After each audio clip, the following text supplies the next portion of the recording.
Hey there, hello and welcome. Hope you're doing well. Welcome to the video of Adobe Illustrator Fundamental. And in this video, we're going to talk about workspace of Adobe Illustrator. First of all, let's start with one of the canvas size. According to need, you need to pick a canvas size. If you think that your layout should look like this letter, go with that one. If you think this one is your best fit, go with this one. And if you are designing for a screen on a desktop, you can choose either of them, but the most common one is the one called common. And this has a resolution similar to many of the screen sizes of primary computer or primary monitor. And there you go. If you want more preset, you can always click more preset and find more. Anyway, I'm going to go with the most common one. And there you go. This is Adobe Illustrator. And first of all, the most important menu that you'll ever see in Adobe Illustrator is this menu bar. Everything that you will do, everything that you'll work with, every tool, and everything that you can see is customizable, it's controllable through this menu bar. You can open your file, you can control your file with this option, you can edit further with this option. You can get your object to slice, generate vector, align, flatten, or create a pattern with this one. And you can choose your font, size, glyphs, case, punctuation, bullets, and numbering. With select, effect will give you, as it says, different kind of effect on your literally existing object. View will give you different kind of tools to make your work easier, like grid, guide, ruler, and all that. And Windows will have different kind of panel, and that will give you different kind of customization option. And if you are confused about something, there's always a help menu to go through the tutorial and contact for support. And there you go, you know about menu bar. Then you have to focus on the toolbar. The tool has different categories, as you can see: select, shape, draw, modify, type, and navigation. Each of this category has their own unique tool. For example, select has selection tool, and as you can see, they have different kind of selection tool. Shape has different kind of shape that you can just drag and draw actually, this in this case. So I have these two tools. If you want to create a random circle, you can just randomly squeeze it out or make it large like this. If you want a perfect circle, you can press shift and this will turn into a perfect circle. No matter what you do, you cannot mess it up. With select, you can then select each of this element like this and place it on top or inside each other. And then there's layer, which I wanted to go later, but necessity comes in. So this is layer, and each of the layer represent, well, each of the layer that is on top or on bottom. Take a look at this. Now with select, I can control the size and effect of the circle. If I want, I could place it and create a flag of Japan. Right? If I make it red at least, so let's do it with the panel. I'm gonna fill it with red, and there you go, Japan here. Or there, if you wanted, you could make it a bit futuristic by giving a polygon shape like this.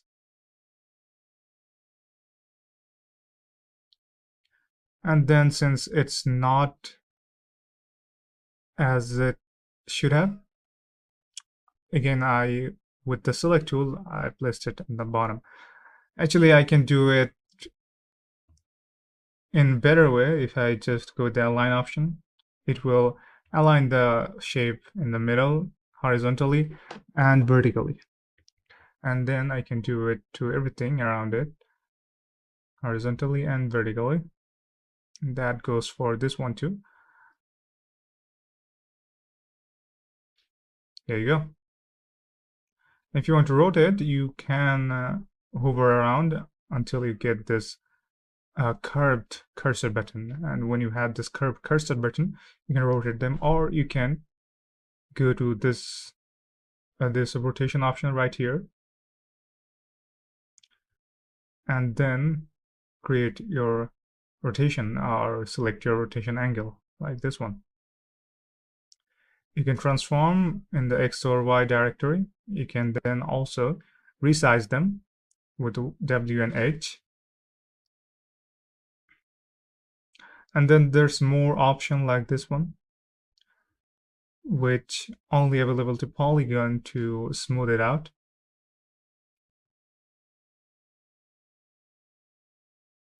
It just keep adding more polygon until it's a circle. And if you go back to the beginning, it's just a triangle. Alright, so that is one of the panel work, and there are more options to appearance. You can increase the stroke. Let me just fill it with no color again, or maybe a white. Now the stroke will come into light. The stroke should be in a green color, and let's increase the point to 16. And there you go. Now it still looks weird, so I'm going to rotate this to this direction. And there you go. We have more shape, like this is a shaper. You can create your custom shape. It doesn't always have to be a polygon, a triangle, or a circle. It could be anything you wanted. You could be messy, but the Illustrator will make it perfect, as long as it is close to any of the official shape, like this one. Now it's a hexagon. And we can create a honeycomb like this. There you go. And again, it doesn't align pretty well, so I'm going to force it to align. It's too big. I can make it smaller. And there you go. And classic copy and paste also work here, so if you want to just copy it and paste it, you can always press C, Control C and Control V to copy and paste it.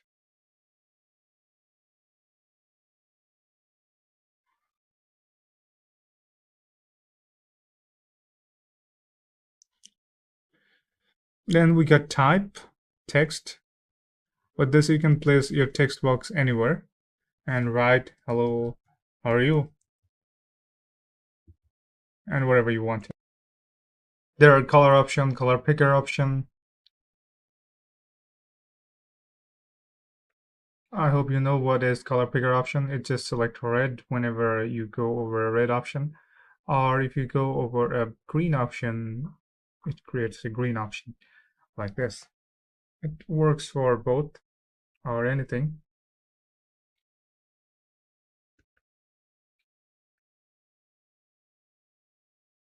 And they have their own shortcut, by the way. With Z you can create your gradient, and with I you can create your eyedropper. And if you want to move the whole canvas, you can do it with the hand tool. You can zoom in or zoom out. This is a really bad kind of zoom in or zoom out. I have a better one, which is Control and minus to zoom out, Control and 0 to bring the canvas in shape. Look at pen, which is pretty much self-explanatory, but this pen is a little bit modern. It creates polygon and lets you create your own circle like this. This pen is same as the real pen, And we got path pen, and we got curve pen. Path pen is straight up, it doesn't curve.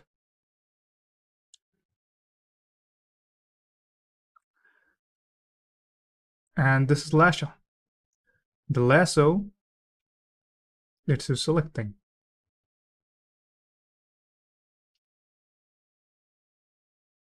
There you go.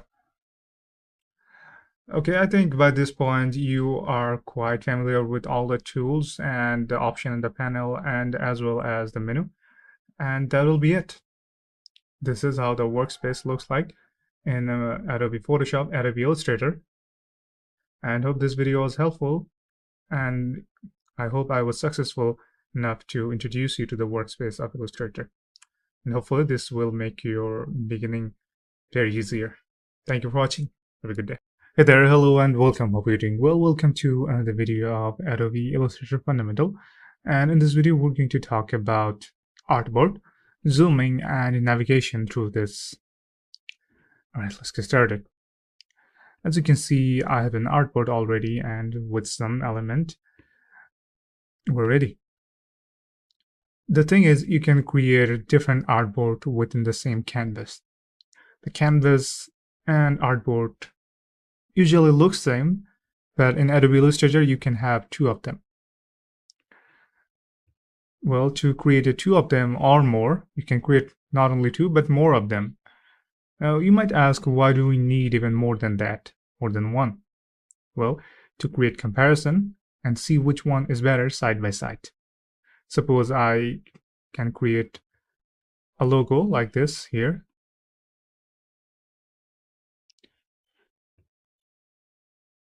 And this is how it looks like.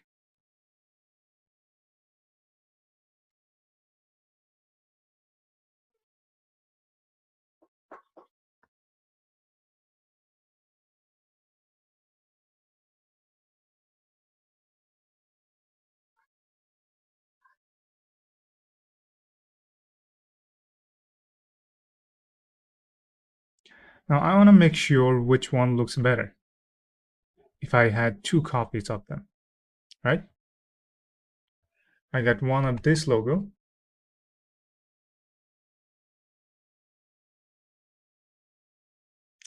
And now I can just create a copy and compare them. So to create a copy of the whole canvas, I can press Shift and O to select the artboard. And then I can create a copy of that by pressing Control and V. And there you go, I have a second artboard. Now let's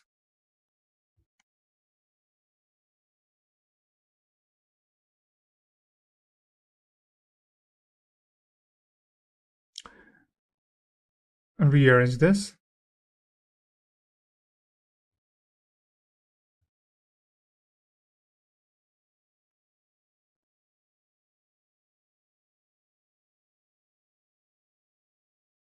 By giving it another circle inside.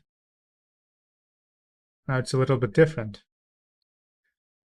Now to create a perfect position for our artboard, I can press Control and O to have it in our optimal position. And then we can check it here by scrolling.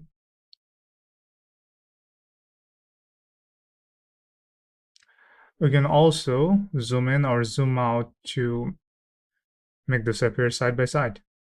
Now we have a better chance of taking a look at both of them and then comparing them. And I think that this one looks better. All right.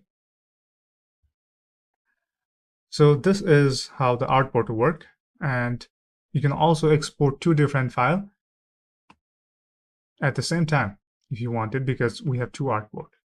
There you go. This is the artboard, and let's go with the navigation. I have already showed you the basic of navigation, like you can use the scroll bar to navigate up and down from this side and go to left and right with the scroll bar up bottom. You can also use your mouse pad to go up and down or left and right. Or you can use your hand tool to pan through this. Just click and hold and move your mouse. This is the basic navigation, and if you want to zoom in or out, you can always have this zoom clicked one and then click on the canvas and it will zoom wherever you click. Or you can press Control and minus button or plus button to zoom in or zoom out. And that will be it. Now you know about the artboard, their specification, the reason of this multiple artboard existing. You know about the panning out. You know about the navigation, how to control two artboard, create comparison, and you know about zooming in and zooming out.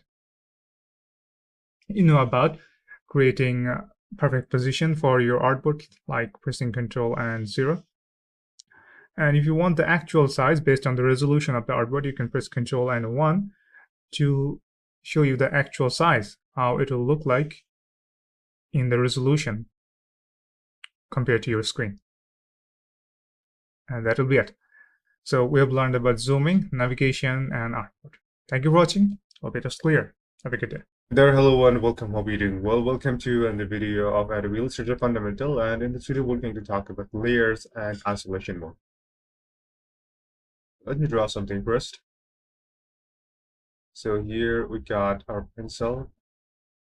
Let's increase the stroke to 0.8. There you go.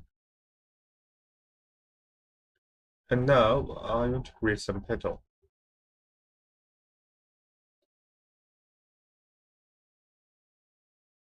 Their stroke won't be 8, there should be around 3. There you go. Now what I want to do is just copy that and paste it everywhere.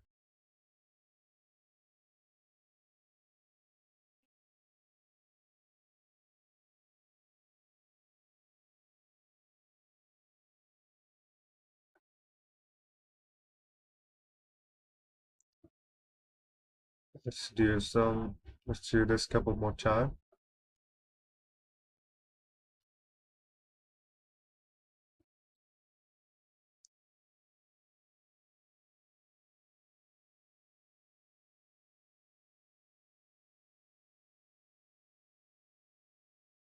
Okay, that'll be enough for now at least. So what do I want to do here is show you that there are layers for every path. There are layers for every petal and every path. And combine that, it's just layer 1. So inside layer 1, we got a lot of sublayer that contains each of the shape. And you can select each of the shape by pressing that small circle, double click it, and that shape will be selected. And now you can edit them or replace them, rotate them up to your need.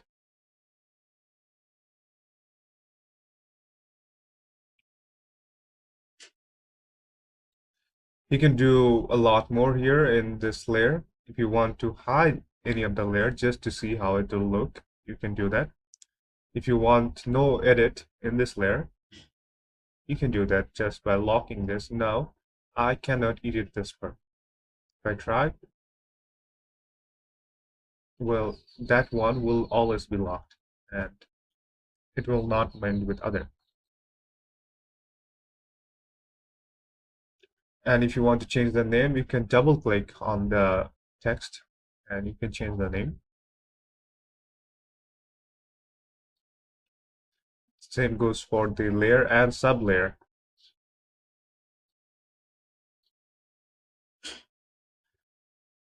So if you want to lock, you just have to double click between the eye and the blue bar right here. Or if you want to have a little more option than just to name, you can double click right beside the text and right before that circle like this. And that gives you show and lock, which means these two options all together with name. If you have a lot of layer, you can always click filter and find that specific layer.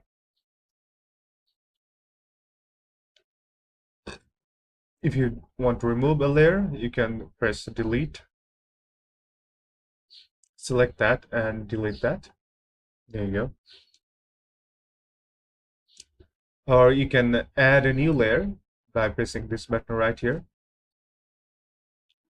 You can again locate an object with this. And if you have this selection, you can save it with this. So yeah, that's basically sums up about layer. Now let's talk about isolation. Let's say I want to move and work with all of that together. How do I do that? Let's unlock this first. Let's create a group. Now we have a group and we can move this if we want it. We can move this, we can try to fill this. As you can see, it works for everything equally. Now, if you want to keep it that way, you should press group right here, or you can right click here and there will be a group button right here. You can click that to create a group. Now, every time you try to work, it will act as a group. Even if you don't select them, it will be a group. And there, everything that you edit, opacity, stroke, fill, everything will change as a group, right? So what the problem here, if you want to change a certain shape without changing the group, you can double click that object. First, you need to select it, and then let's double click this petal right here.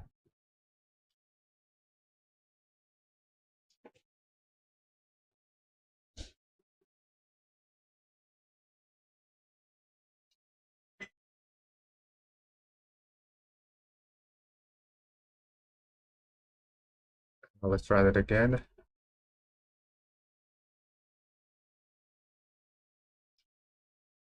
This petal right here.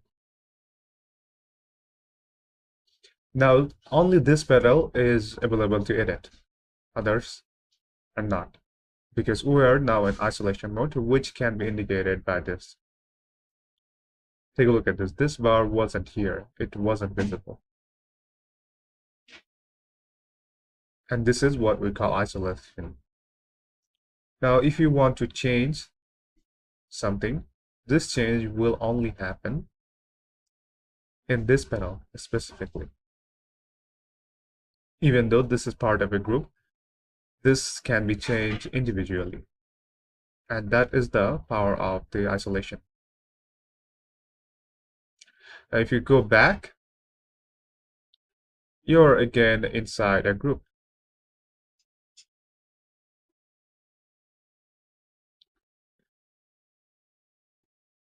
As you can see, if I move just one petal, everything moves equally. And I can fill them up with same color again. And yeah, so that is what isolation mode does. And this is what layer does. I hope you have a clear idea about what each of this does and how to bring them back and how to use them. That'll be all. Thank you for watching. Have a good day. Hey there, hello and welcome. Hope you're doing well. Welcome to another video of Adobe Illustrator Fundamental. And in this video, we're going to talk about pen tool. Yeah, pen. As you can see in the drawing section, we got pen, three types of pen. One of them is paintbrush, which is straight up paint. It works like pen in our pen and paper, and it looks like that. Now, when you want to make sure that it's a little bit different, we actually struggle with that because it doesn't have enough segment like this one has. I can definitely edit this one, make it bigger or smaller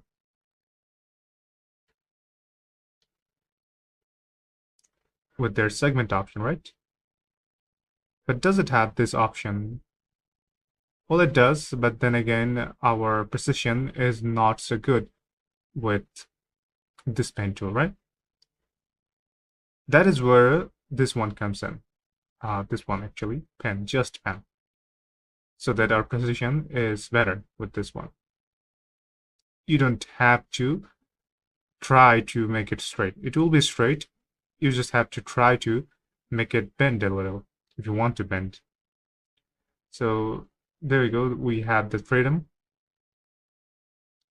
And obviously, this looks a little bit pixelated because of all the polygon that I'm using. I mean, the polygon that it's creating.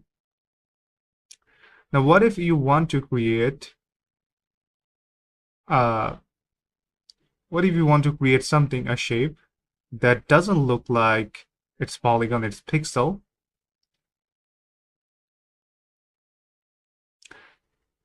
Well, in that case, you need to use this curve. There you go. Now you can curve a little. So there's actually three type of pen. One that is just paintbrush, which is straight up pen, like the paper and pen in real life. Then we got more precise pen, which never lets you go wrong. And then we got curved pen, which always create a circle somehow. Now, just a single one of them, I don't think will work in any scenario because unless if we want just a circle, we can create our own circle perfectly with this shape tool. And then why do we need this one? Because it takes time and it also takes a little bit more precision. And then this is how the result look like. We don't need to create this with that pen. I think that goes to this combining effort where we need to use all of them together to create a shape that actually works.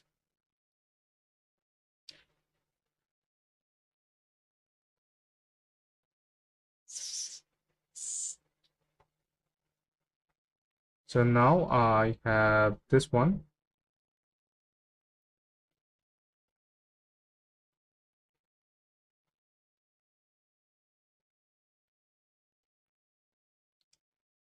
What if I want to create something that looks like uh, what kind of shape that is? I'm not sure. Well, it will have rounded edge, rounded corner, but it will still be a square. So can we do that? Well, let's just try a little. First of all, we start with a line and combine them.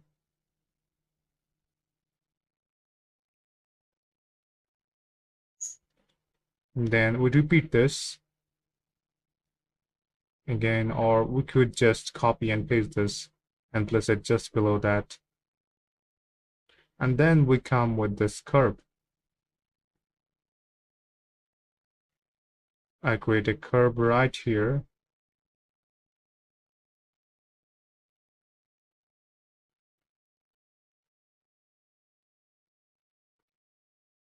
Hmm.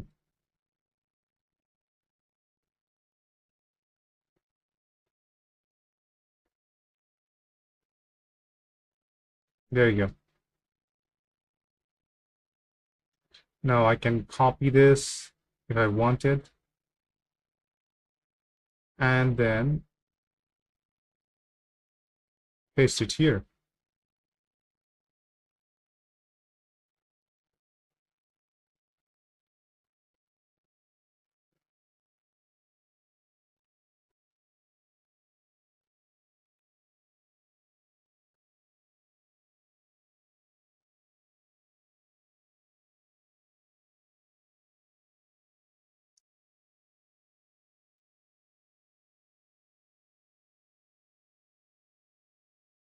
like this.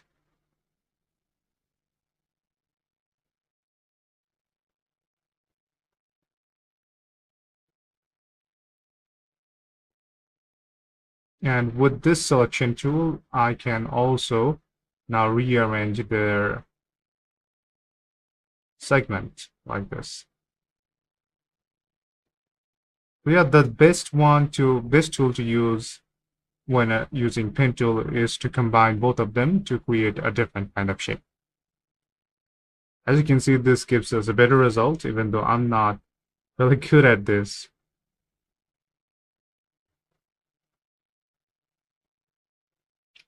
All right, there you go. I hope that demonstrates what's the difference between just pen tool, and the curvature tool and the paintbrush tool. Thank you for watching. Have a good day. There, hello and welcome. Hope you're doing well. Welcome to another video of Adobe Illustrator Fundamental. And in this video, we're going to talk about curvature tool and pencil tool. All right, let's get started. So, when do you actually need pencil tool? Well, let me just show you. If I write with pencil tool, you can create a smooth line with different kind of segment that you can edit later if you want it. And you can cut it out. Like you can break this from this segment and create a new line like this. It's editable.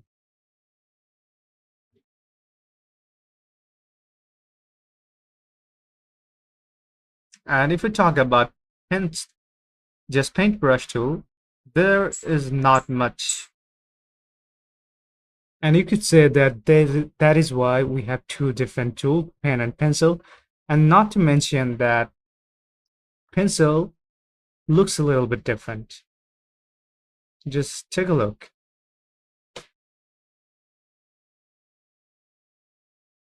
Here's the stroke of pencil, and here is the stroke of pen. Obviously, the texture can be changed. So, well, this is how it looks. If you want more control in your texture, more control in your outline, you should go with pencil.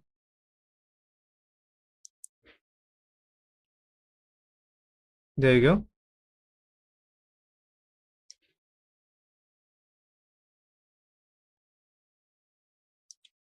Pencil is more flexible and more controllable. You can try to control this with your selection. You can try bending it like this in a different way. So that is our pencil tool. And obviously this also comes with all the stroke fill and all the properties option. You can also add anchor or remove anchor. Or so yeah, pencil gives you most control, and this control does have their own control. So there's a lot of flexibility when using pencil tool instead of using paintbrush. Take a look at this. There's so much option here to choose and so many ways you can make this edit. You can smooth it out or create a simplification mask or add more paths to it if you want it.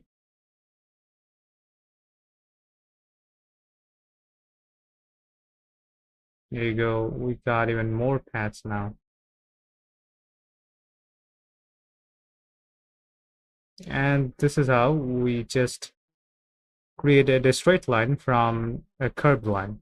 You know, speaking about curve, we were also meant to talk about a little about curve. So we got this, which is curvature, best known as. You can create any edition with this curvature tool, and then curve your existing object like this. I mean, this was a straight line. This wasn't meant to curve, but there you go. It's curving. Press ESC to cancel your curvature, or delete to remove your curved shape.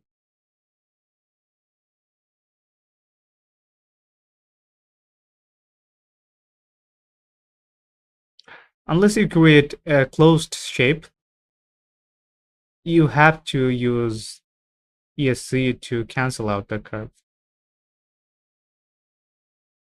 like this.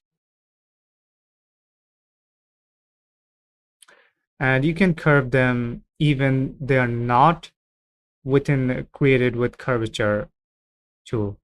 Like this tool right here is not created with curve, but I can work on top of it if I want.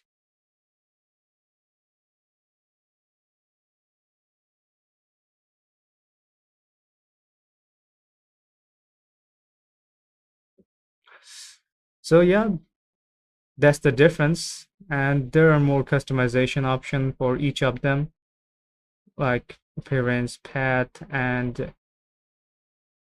the scale corner. But my point is both of them are highly customizable and highly used when you want to customize. So there you go. Now you know the difference between curvature and pencil and why you should use pencil instead of paintbrush, pen brush, whatever you call it. And that will be all. Thank you for watching. Have a good day. All right, hey there. Hello and welcome. Hope you're doing well. Welcome to another video of Adobe Illustrator Fundamental. And in this video, we're going to talk about anchor point and the paths. So in Illustrator, every path is made of anchor point and handle. You can take a look at this and you will instantly know that this is what we call an anchor point, and each of this is what we call handle, and between this, each of the part between that, we call them segment.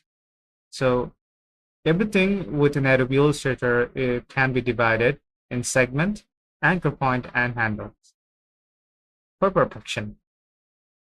Now let me show you how a direct selection works.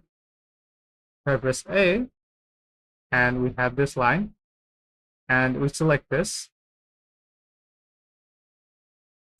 We get to rotate or control our shape like this. And that goes for everything, even a shape like rectangle. Now if I select A again and select this, you can see that we can change this anchor point.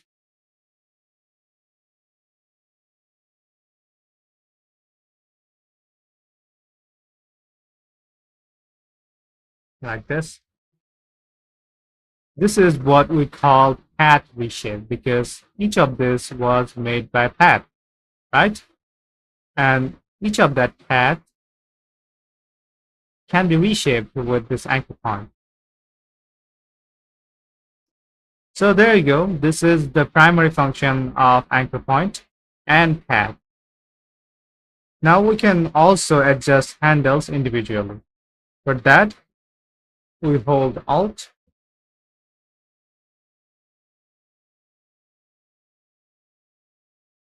with anchor point tool and create a copy like this from that anchor point. This is what we call the mirror shape that comes from an anchor point. We can also add or remove anchor point according to our need, as much as we need. So to do that, we just need to use pen tool.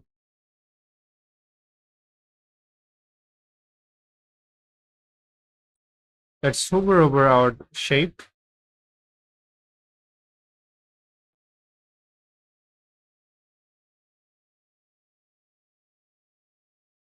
There you go. We have our own anchor point now. Another one. And another one. I think that's enough. Let's create our stroke a little bigger to identify them. Let's add another one here.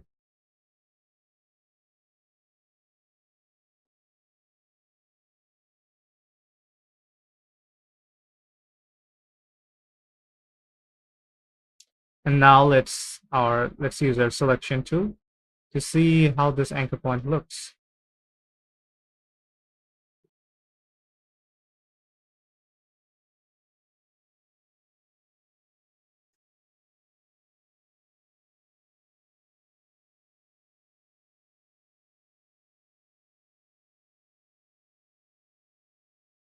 And there you go. Now with this anchor point, we can edit our shape as much as we need.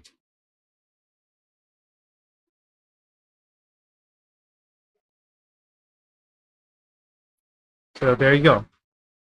This is how you can add your anchor point. And if you want to delete an anchor point, like the new one here, again, you need to go to Pen tool. After selecting this one, go to Pen tool, and you will see that there's an option for minus. Just use that and delete your anchor point that you don't want. Since this wasn't working, you can simply delete this.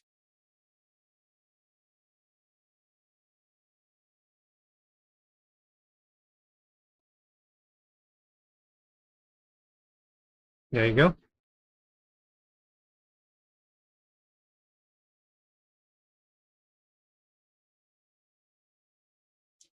And there's a problem that many of us face often, which is if you create a line with your anchor point that you created with Pen tool, this is what it will do. This will create a separate shape, not the shape that you are already working. So if you want to edit the shape that you already have, you just have to create your anchor point that is not so different.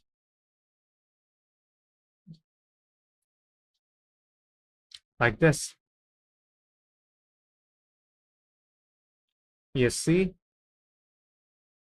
Another one, let's see, and there you go. Now use your selection tool and look at your anchor point.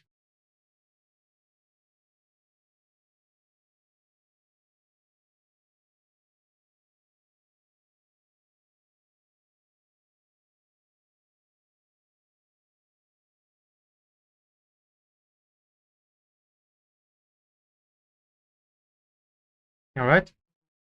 So this is how you can add or delete your anchor point, and yeah, that'll be it. So now you know about path, you know about anchor point, receiving an anchor point, adding an anchor point, and deleting the anchor point, and adding handler, segment, all that. Hope that will help on your project. Thank you for watching. Have a good day. Hey there, hello and welcome. What we're doing, welcome to the video of Adobe Illustrator Fundamental. And in this video, we're going to talk about Pathfinder and everything related to it, like panel. And inside the Pathfinder, you will find unite, minus, intersect, and exclude. We'll be talking about all of this option. So what is Pathfinder? Well, the Pathfinder is a panel that gives a powerful shape action and option that you can combine, cut, or overlap into a clean vector shape with just one click. All right, let's get into it. First of all, I'm going to create some circle that looks like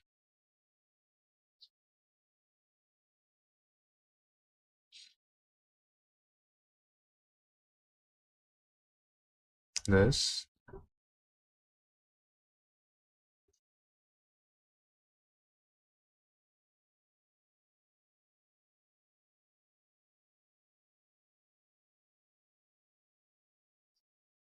Okay. So yeah, that will be all of the circle, I guess. Now let me select all of them with V tool V selection. There you go. So what we did is first create this shape and select them. And now it's ready to take the Pathfinder effect. That will only work on the selected object.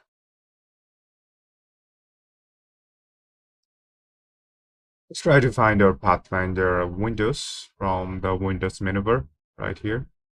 And here, let's look for the Pathfinder. There you go. You can also bring it by pressing Shift, Control, and F9 all together. And here you go, I have my Pathfinder ready.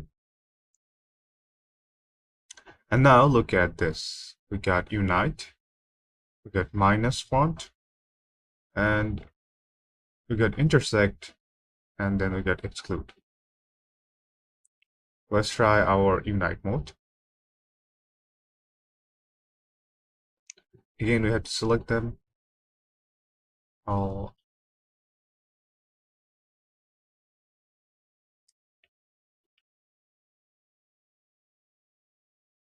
Uh,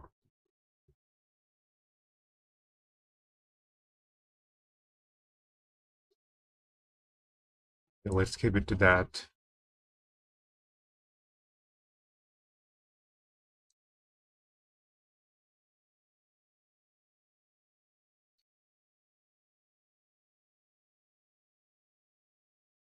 Unite.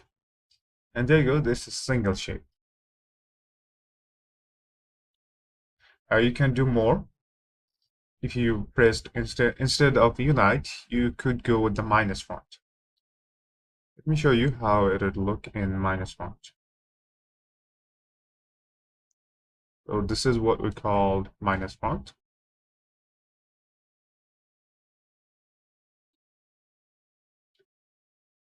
And there you go. What it does is create just leave one single circle out of all of that.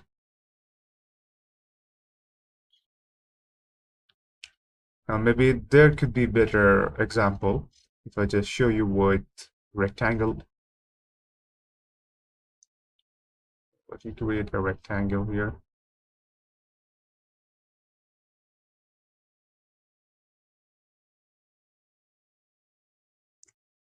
And a circle. Perfect one.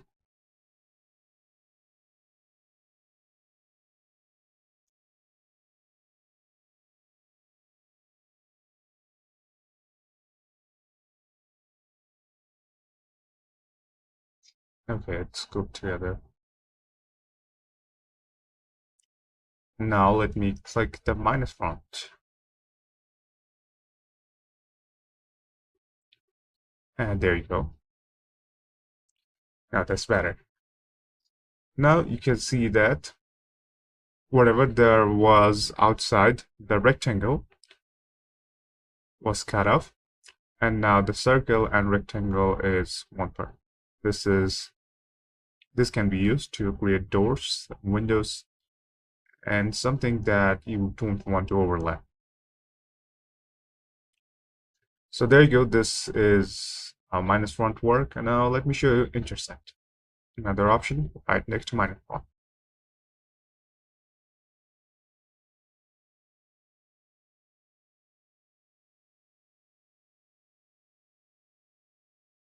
I'll let it be this way. Now let's create intersect again. What I'm going to do is just draw two circles here.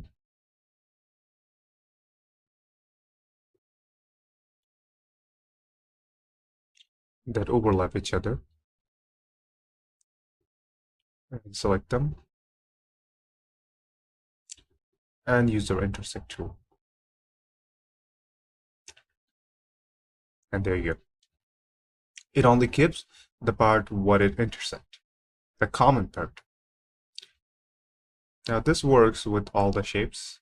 Maybe some more example will be helpful. Like if I draw two rectangle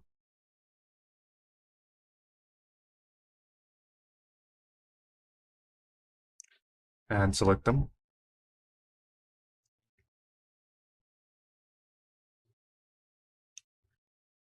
There you go, the intersect. So this way you can create a shape that can be found only when intersecting each other, like a leaf.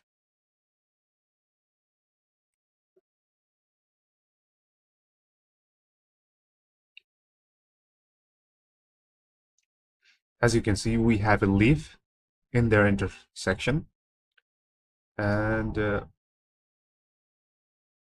we do this. Okay, let's see how it looks. There you go, the intersection. Now, there's an opposite part which we call exclude. If we added exclude instead of intersection, we would got,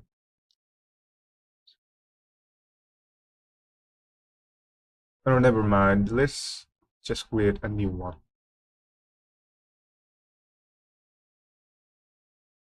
So we got two overlapping paths on the circle. Now let's select it and create our exclude path.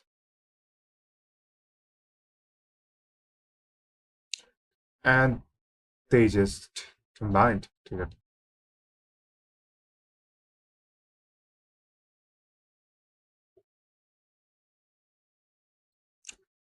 Now it doesn't seem that different, but it's actually different because these are not circle.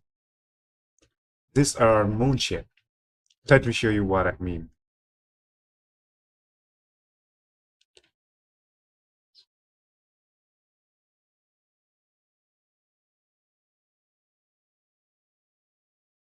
There you go.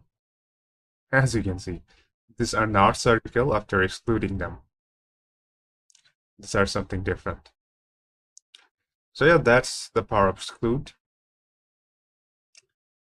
And that'll be all. With that, now we know about all the shapes of shape model of Pathfinder. Thank you for watching. Have a good day. Hey, hello and welcome. Hope you're doing well. Welcome to another video of Adobe Illustrator Fundamental. And in this video, we're going to talk about color.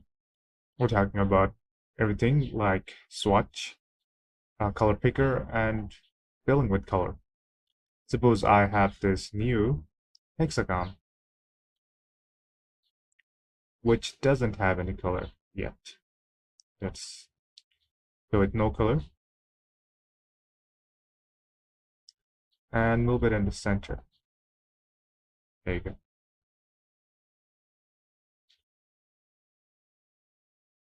Okay. Now we have a shape that needs to be filled with color. We can go to fill and fill it with color, any color we want. Now, whatever the color I pick, I just cannot pick the color that I really want. I want the color in this one. And I cannot find this color right here. What do I do in this case? I go with the color picker, or it's also known as eyedropper. Just press I and your settings will be there. Hover over the color you want and click there. And there you go. Now you have the same color as you wanted there. If you want to change that, you can do so by clicking the color you wanted, and it will change automatically. There you go. Now you know how to use color picker. Okay, so that was that. Now let's talk about swatches. Swatches are like customized color palette that you used recently, or you can add or remove the color palette. Okay, so to add swatches, you need to go to Windows and look for swatches. If you can't find swatches, it's probably hidden below, like this. So click this button right here, and you might find swatches. There you go. Now I have the color that I wanted, all in one place. If you want, you can pin this here. You can keep this here, like this. There are brushes, there are symbols, so everything that you want in your brush is here. Now choosing the color is easier. You don't have to click here and get color from there. You can choose your color directly from here. And that is based on the color you previously used.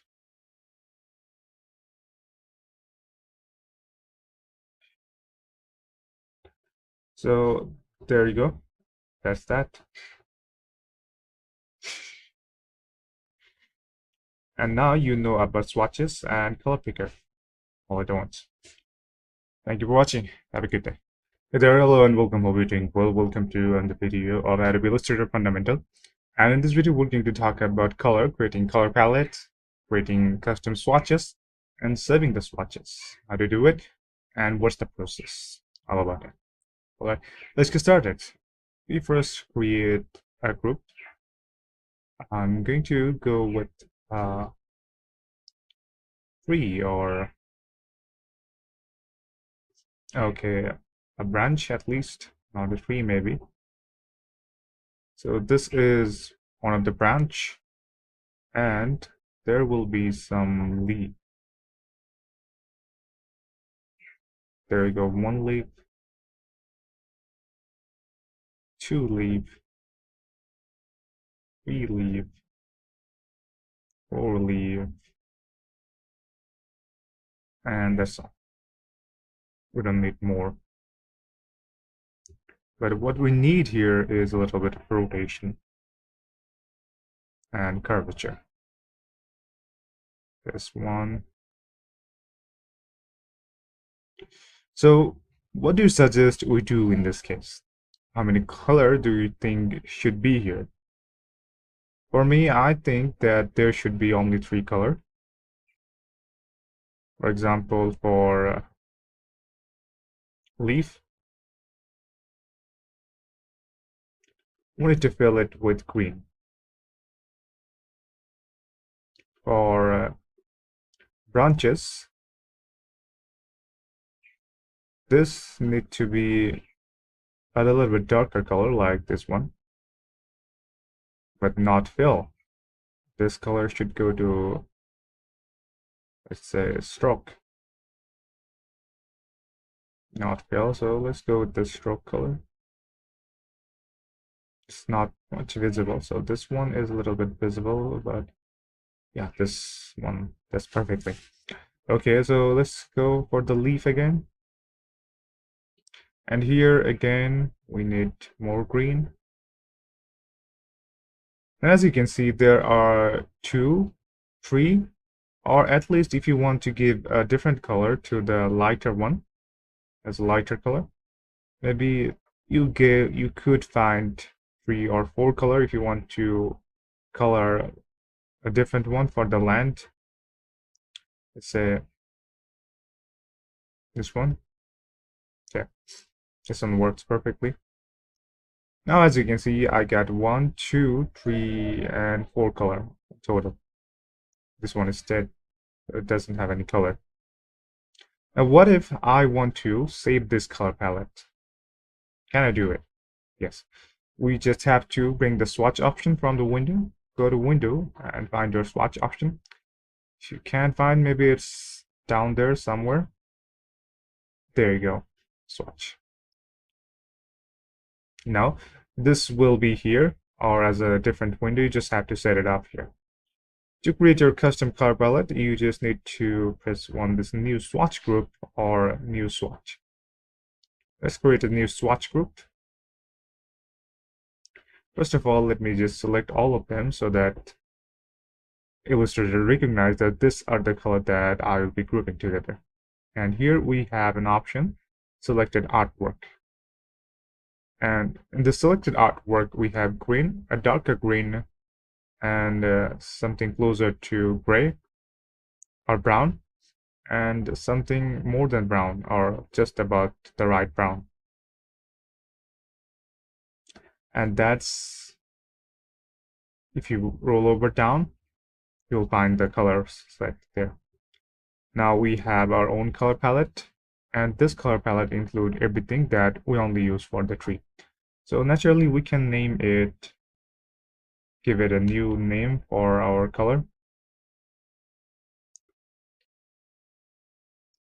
You can edit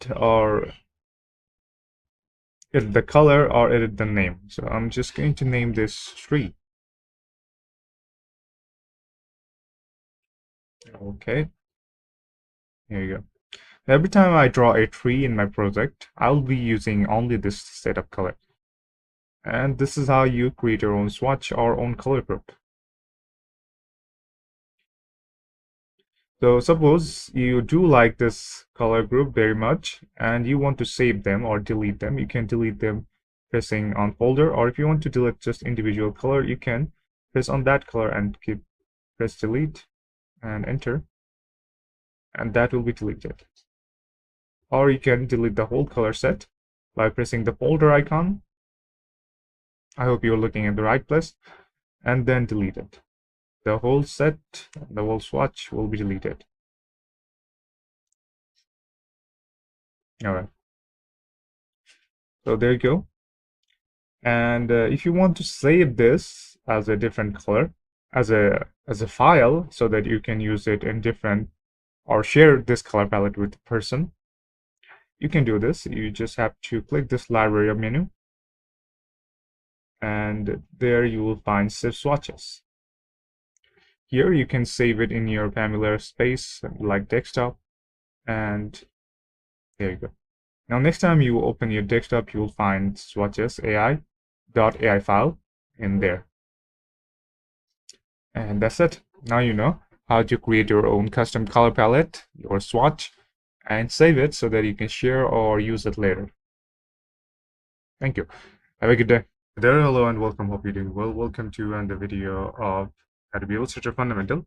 And in this video, we're going to talk about gradient and everything that is with the gradient, like linear gradient, radial gradient, and freeform.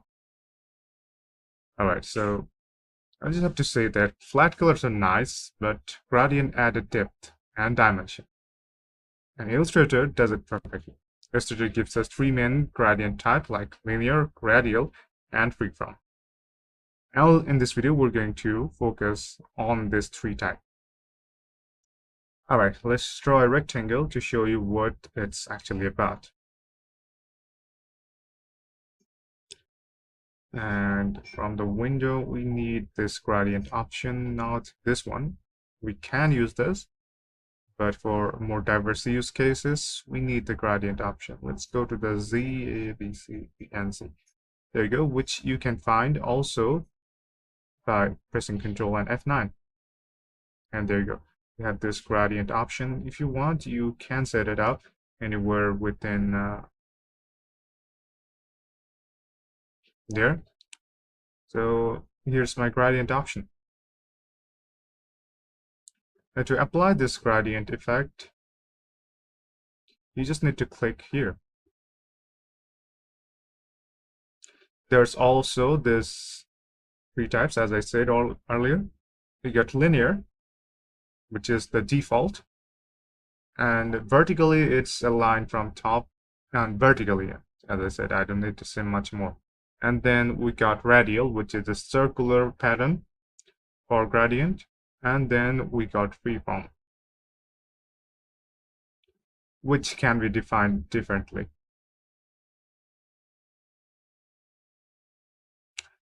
As you can see, so we get lines and points, and this pattern works based on how you move your lines and points. Take a look at this. If I move this dot, this also changes.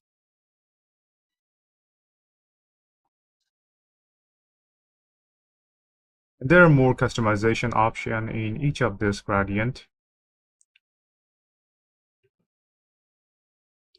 But the most important color must be the most important option must be the color, because you can choose different color for your gradient.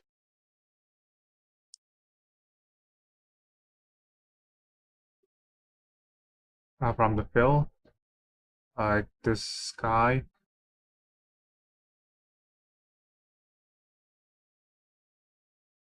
There you go. And you can adjust this gradient based on how lighter or how darker you want. And that goes for every type of gradient.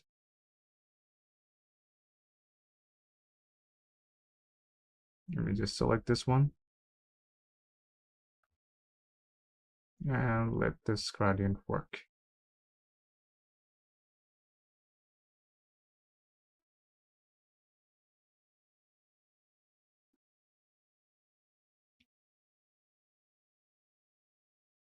Take a look.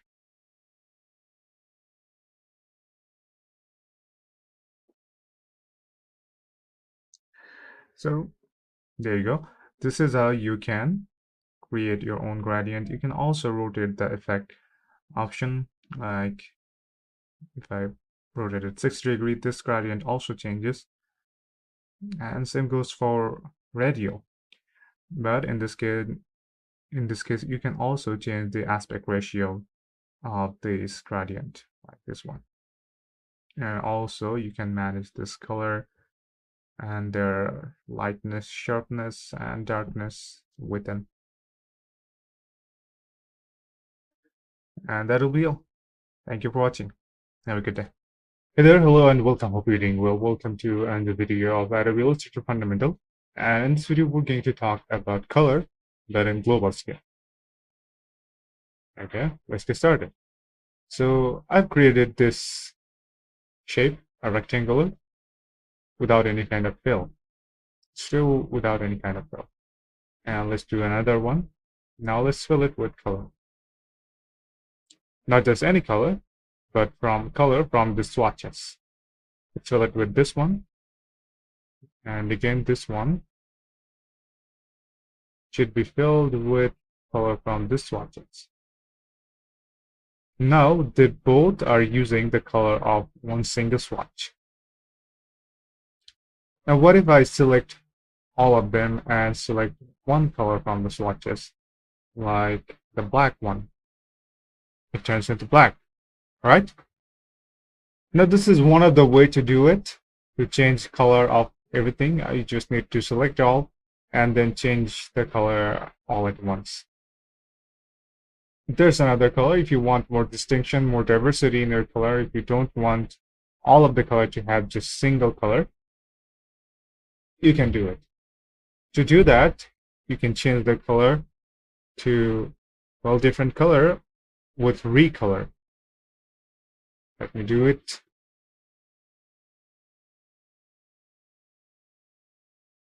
So let's go to edit and you will find edit color and edit recolor artwork. Here, there's just not much color here. So let's give it a color for this one, yellow. Okay, this one should be green. Okay, green does work. And this one should be green. Not green again. Let's go to blue. Okay, now it's ready for recolor. Let's go to edit color and recolor artwork. And here you can see that those, if I change the color here, it changes also in the shape. If I select both of them at once and then use this recolor, then I get to change both of them all at once. Take a look. From yellow and red to green and blue. There you go. So there you go. Now you know how to use this recolor. Make it lighter or even darker.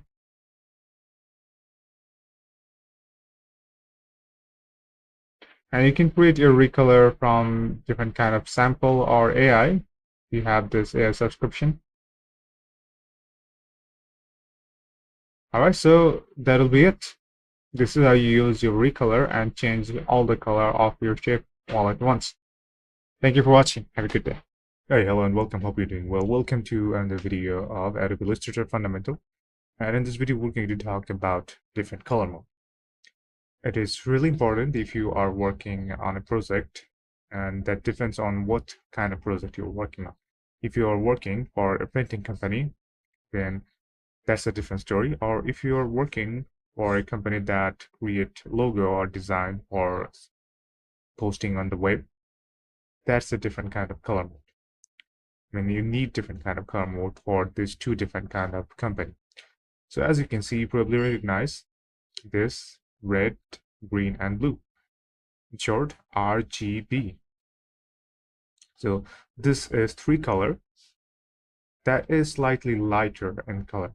Then we also have another color mode, which is cyan. Could be cyan, or it could be yellow.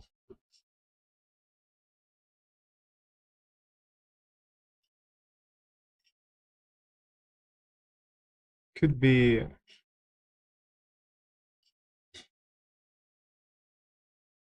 magenta.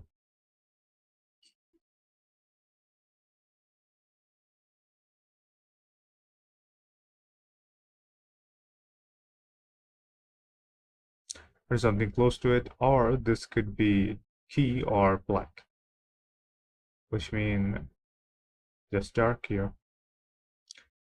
Now these two are two different color modes, representing two different color modes. One is RGB and another one is CYMK. Now why do we need this? CYMK tend to be a bit darker color, which fits well in the printing. So if you're working for a printing company or you want to work and publish your work in a print, always go for CYMK. If you're working for a company or you're working for something that will be posted on the internet, always choose RGB. And that's the difference. CYMK prints well in the paper, while RGB works well on the monitor. And you can change that before exporting. Go to document color mode and change this according to your needs. And that'll be all.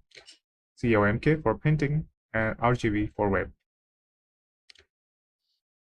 Hope that's cleared up.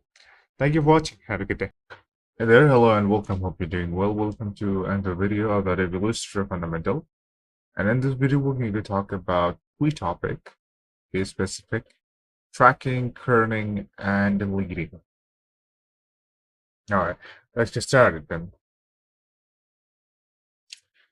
So a good design is just about choosing the right areas, right? And this is where all of these three options comes in. It tells you how to expand your text to make it look much more visible to people's eyes. Let's talk about tracking first. Tracking adjusts the overall spacing between all character and words or line. Increasing tracking makes the text feel airy and elegant. Depends how much you adjust the tracking, and while decreasing it makes the text tighter and more compact. So that's tracking. If I talk about kerning, kerning is like the space between here, a specific pair or letters. Sometimes conditions like W and A naturally leave awkward gaps. So kerning lets you fix those manually to make it just look more balanced. So if I write W and A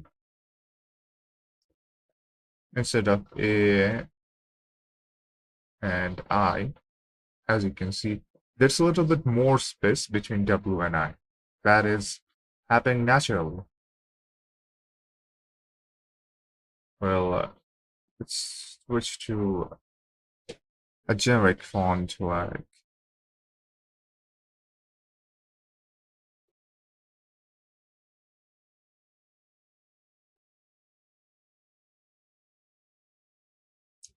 CGI, and probably now you can see that W and A does have more space between them. This can be solved with kerning. Now let's talk about leading. Leading control the vertical spacing between lines of text that makes the text much more compact but harder to read, while generous leading creates breathing room and improve readability. It can be controlled and it can be a little bit consideration of balance. So let me just give you a live demo to show you exactly how you can do it. First of all, you need to have the character option that you have right here. Whenever you have this text box anywhere within your panel, this character option panel should pop up within the panel. If it doesn't, you can always bring it back from Windows and then look for character in the C section.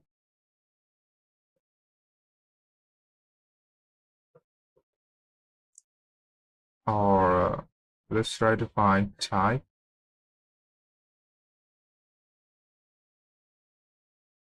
There you go, type, and then you get character.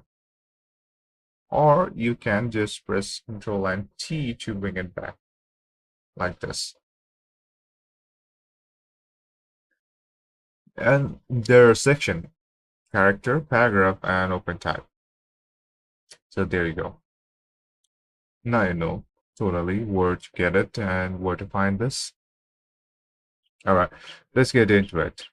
At the character panel, you will see this control tracking, which has AV, right? Like this one. There are two AV or VA. One of them has arrow in both direction, and one of them has arrow in just one direction to the left. The one with both direction that we're looking for, and this is what we call tracking. So let's select this text, and let me show you.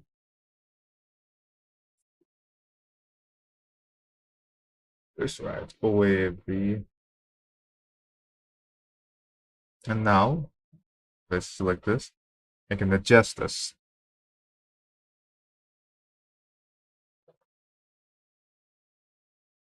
See? Now the spaces between them are adjustable like this easily. This can even go to the minus from up to 100 and go to plus up to 200. Now obviously there are balance, so it never looks too awkward whether you go too much far behind or too low. Naturally, wavy has this tendency to have some space more than other this word, so I guess I just have to reduce it. Okay. Now let's talk about kerning. So what do we know about kerning? Now let's select this text.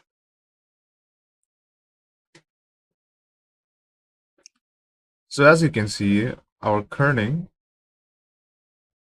can only be done when we select select a text. So this means we can only use kerning between only two characters, not our whole selection. So let's do that. There you go. But if I try to do it for whole selection, the option just disappears. But it just give me options for optical and metric romance, which mean I get to choose what's the number about, like feet and meter, not actual spaces. So this only works between two characters, like this. 0 to let's say 75, because this is in a different kind of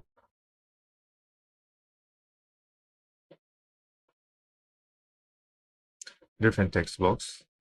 Now let's increase or decrease this. It's in 200.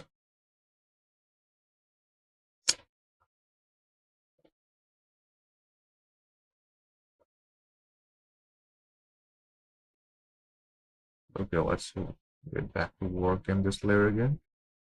So and 200, let's set it to 200, yeah. Or let's set it to minus 100. There you go.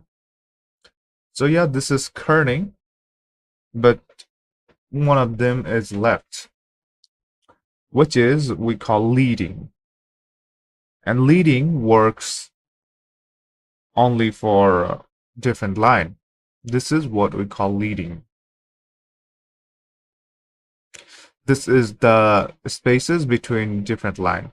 If I go to different line and write navy this time, select them and try to increase or decrease the space between the line.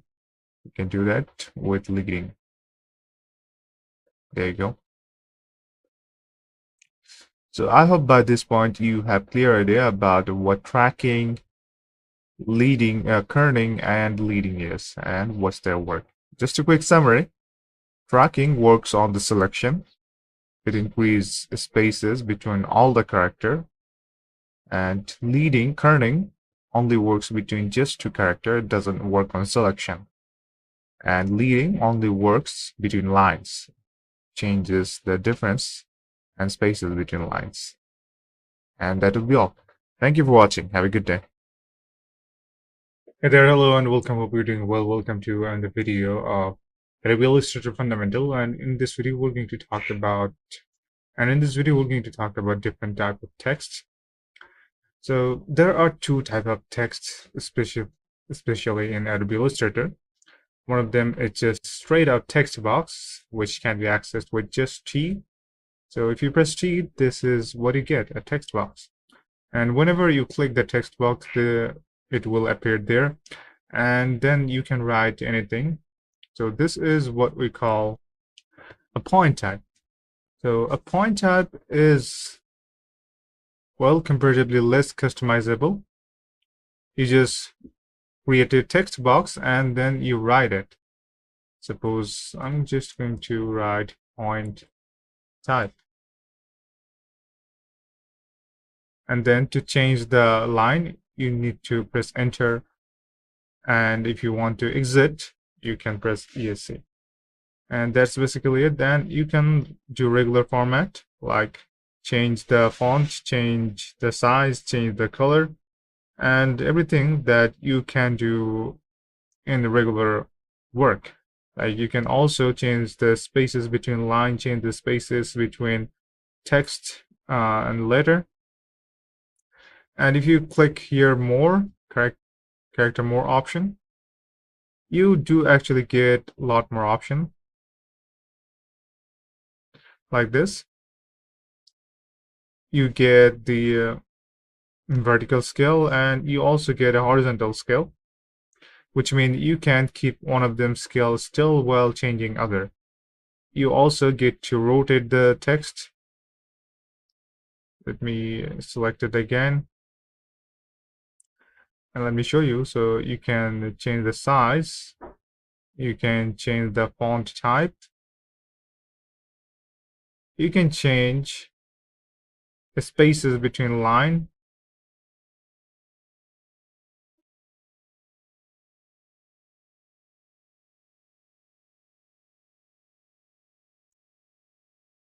like this,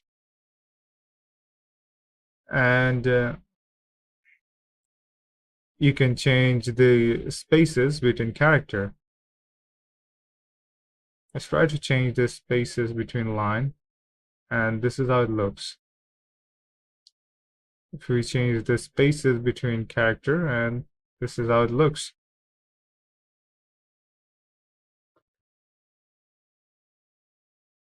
And if you want more option, you can always get more option by clicking that two button, and you can rotate each of the text at a time by pressing this rotation button. And with this, you can create all caps, which means everything will be in capital letter. And with this, everything will be in proper case. Underline, strike through, everything that is basic can be done here.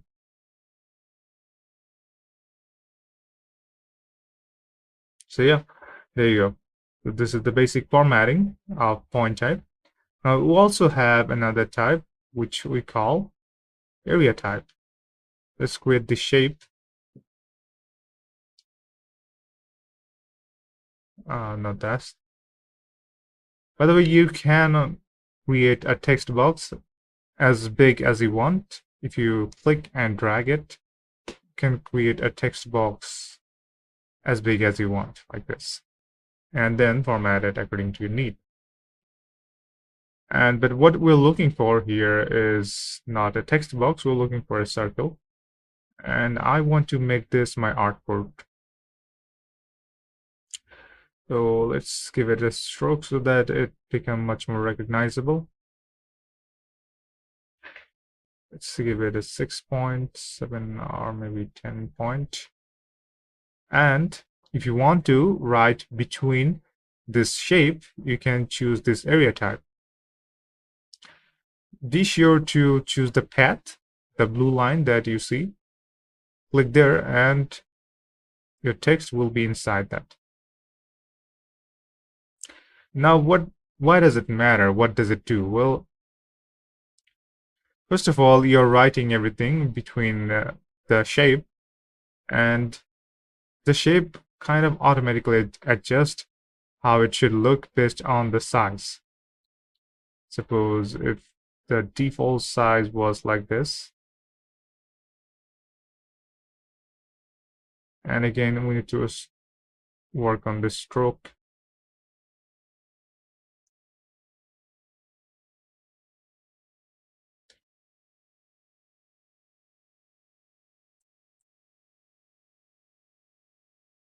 Just increase or decrease the size of this.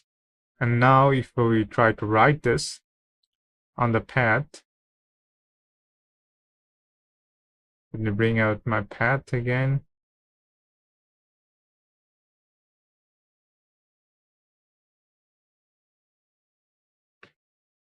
Let's try that again.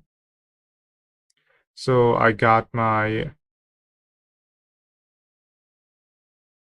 shape, and I also got my stroke. Now I need to include the text inside the circle that I created. Now if I try to edit the circle, if I try to change the shape of the circle, you can press A or V to create a selection and change the shape of the circle as you want, and the text will automatically adjust, as you can see. So yeah, this is what we call area type that adjusts automatically. And then we got point type, which has much more customization option. Well, much less customization option, because you cannot create a shape that looks like a circle in here, just a box, a text box, which is best for headline or label or headings. And this area type is best for writing paragraph or anything that has more than 2 lines. Alright, so that'll be it. I hope now you know the difference between area type and point type, and I hope you know how to format them and use them properly in your project. That will be all. Thank you for watching. Have a good day. Hey there, hello, and welcome. Hope you're doing well. Welcome to the video of Adobe Illustrator Fundamental. And in this video, we're going to talk about writing anything on the path. Yeah, so if you create something with path, you can write on the path without creating your own line that is straight, like a line. All right, let's get started. So a path is something that exists almost any shape anywhere within the Adobe Illustrator. Whatever you create include a path, a segment, and a handler or anchor. Let me just show you. If you create something with pen like this one, let's create a pen and their path here. I don't need any fill, so let's delete this fill to this, but I do need stroke just to show you. So let's create stroke with 10 point. There you go. Let's zoom in a little. So as you can see, we got blue line from this point to this point. Each of this point is called anchor, and each of this blue line is what we call path. If you want, you can include anchor right here, and if you want, you can click here again to remove that anchor. And by that anchor, you can control the path.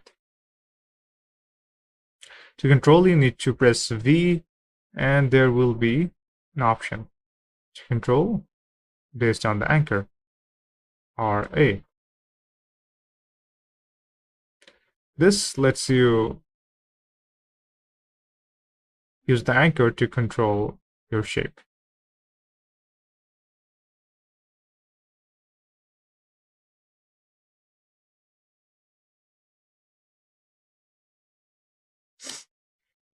So now you know about the path. So what's stopping you from writing something here? Let's go here, and within this text, if you right click, you will see something called Type on Path tool. You click this one and click on top of path. You will have a text box that is wrapped around the path.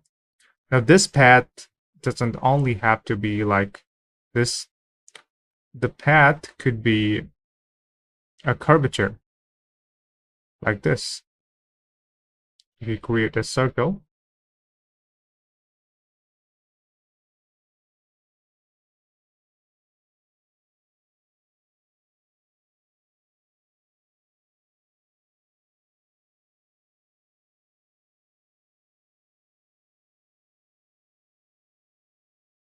like this, well, it's not a good circle, I guess, but it's definitely closer to one.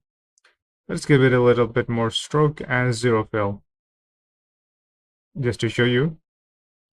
Again, there you go. There are something called path here. As you can see, the blue line. Now again, this will also work for type on path. So let's do this.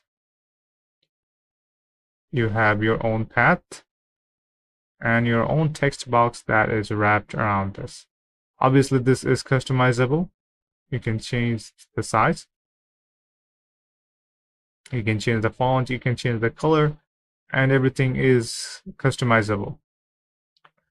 But there you go. Now you know how to write something, anything within the path. I'm a little bit curious if the circle has a path, the shape, the stable shape has any path. Will it work there?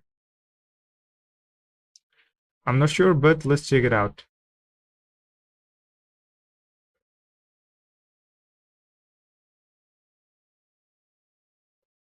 So let's see. Okay, it does work anywhere that has path. So there you go. Now you know that everywhere it works, wherever the path is.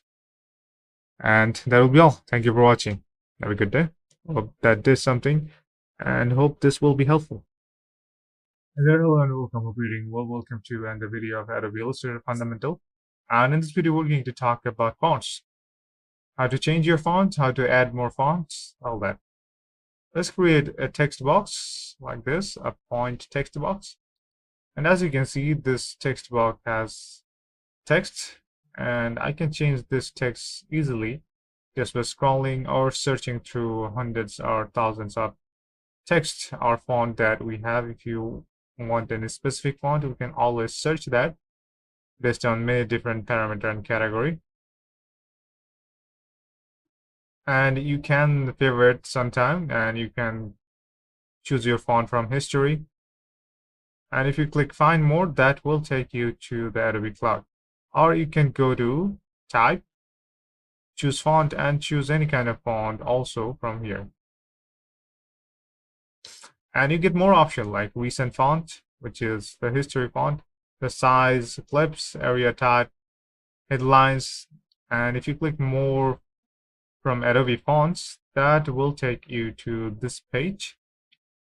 And this page has tons of fonts. Whatever the font you want, just click add family and it will be added there. and then you'll find them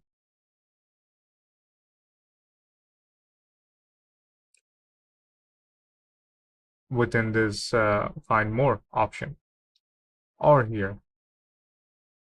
Or you can install your font from any source at all. Let me just show you. So just before I start, let me make something clear, which is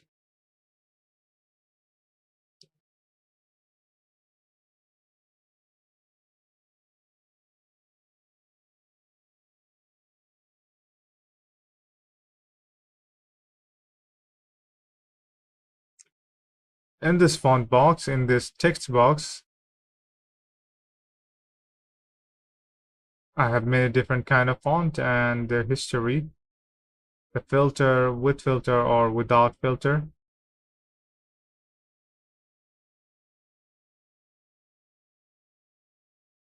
Take a look at this. So it starts somewhere with A.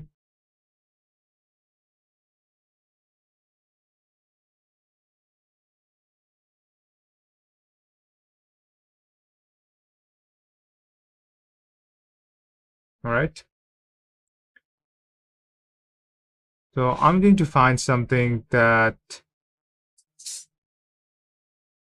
clearly this is the starting point. This is agency FB2 and Algerian. And after that, everything is in alphabetical order. So I'm going to find something that is between AG and AL, a font, so that it's easier to understand where does it fit and how does it come here. I'm going to search the web for any kind of font. So there could be two types of font, TTF or OTF. Let me find some font that start with A, L, or something in between after AL, maybe AM. Okay, let's see, AM star and dot TTF font download. Let's go with the Google font, and we got Matic SC. And if you try to download this, let's go with get font.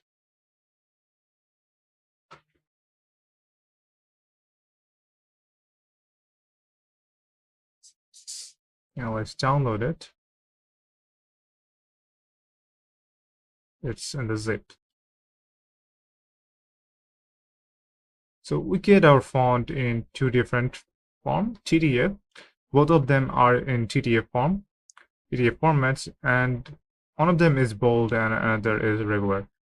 Let's get the regular version copied, and let's copy this to the desktop.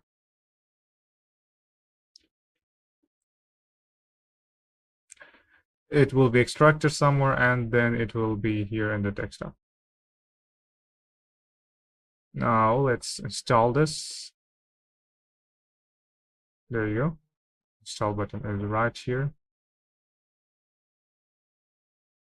And it's done.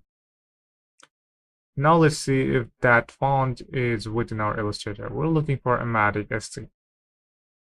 Okay, now let's see.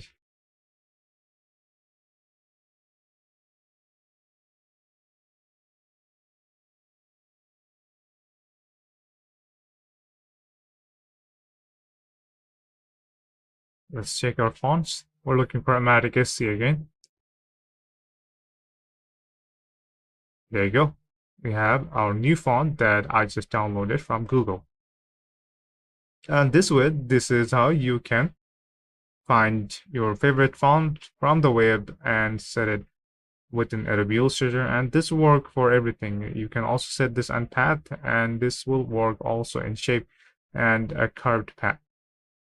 So there's no need to worry, and you can change the font, the color, strike through, everything that you could do the regular font. So there's no chance of worrying. I hope that was clear. Thank you for watching. Have a good day. Hey there, hello and welcome. Hope you're doing well. Welcome to another video of Adobe Illustrator Fundamental. And in this video, we're going to talk about creating custom typography effect. All right, let's get started. So first of all, let's start with the word. you need to have your text box ready. Try a text box as big as you want, write anything you want. Then what we need to do is open the character panel, which is this one. And here we can see different customization option. Select sizes and select the text, font, their kerning, leading, and everything else. The space between line is space between character that you can customize. And there are some more basic option like creating bold, underline, all caps or small caps, strike through, all those option, rotation of the text. And if you want, you can increase the size vertically or horizontally separately. All right, so there you go. That is the basic of text and typography. Now, what we want to do is create color and outline using appearance. For that, we need to go to Window and find appearance. There you go. You can also press Shift plus F6 or function key 6 to make this available to you. Let's add this here as a new panel. So in the appearance, we got, well, the same as this one. So you don't need to worry about that. If you don't see it, you can just go back to Window or press F6 to bring it back. And usually when you have a text box, this comes over somehow from somewhere. And from here, you can add your fill to this. And you can also add your stroke. Let's make a familiar color like this one. And we can also use our stroke.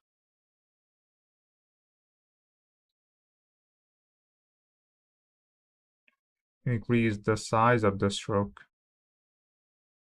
Well, not so much because it also needs to be readable and visible to the eyes. 3 works well. So there you go.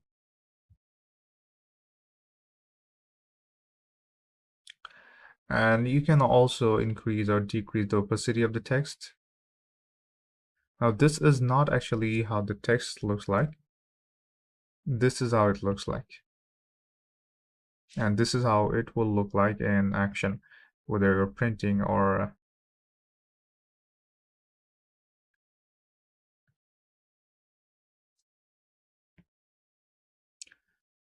publishing on the web.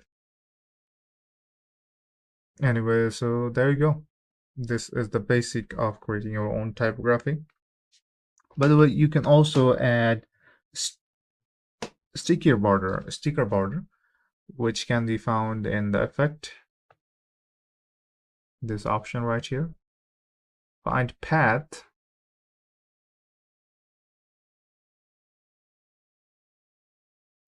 and from the path you can see offset path as the first option. Click that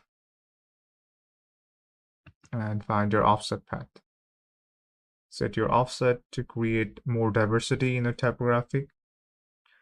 I'm going to set it to 2 and joint to round.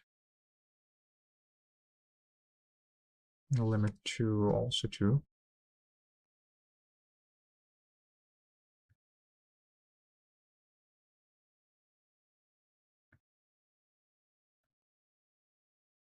There you go. We have a totally separate looking text now. And let's keep it that way.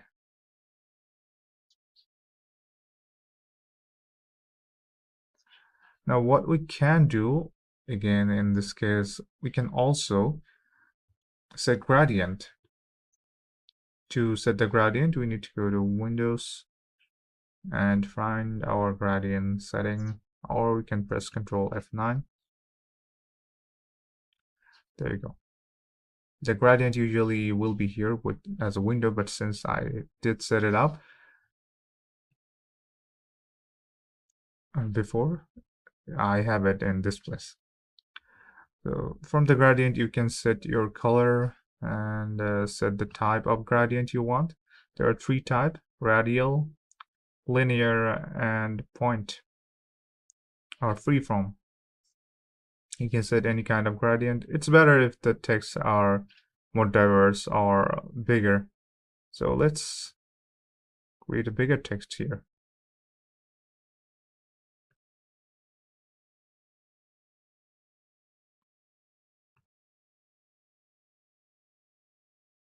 Okay, so the text should be bigger.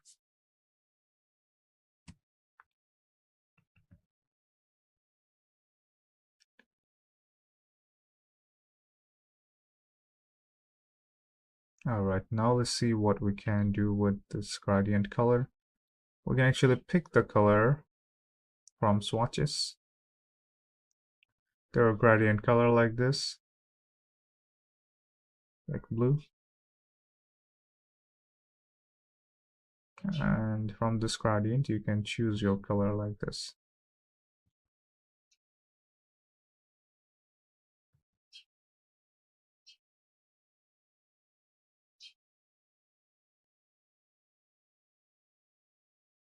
There you go. You can also set the angle of the color distortion.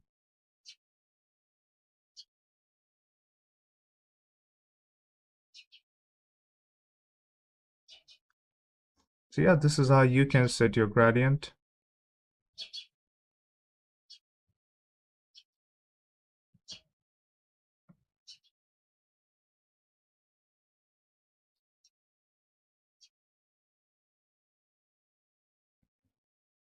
Now what else can we do here? If you want, we could add a gentle shadow drop for the depth. Let's try doing that.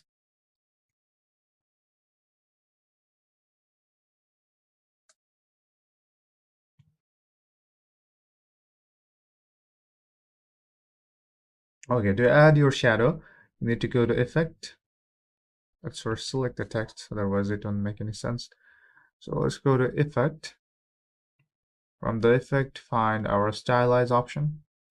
And from the Stylize, you could select Drop Shadow. I guess I get something wrong here.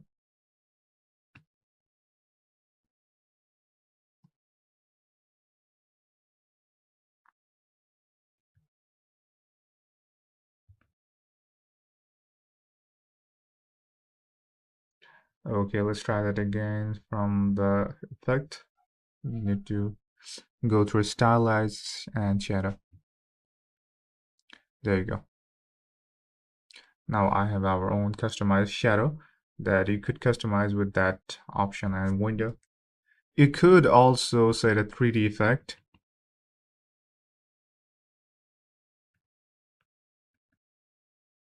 To do that, you need to go to Effect again. And here you should find 3D and Material.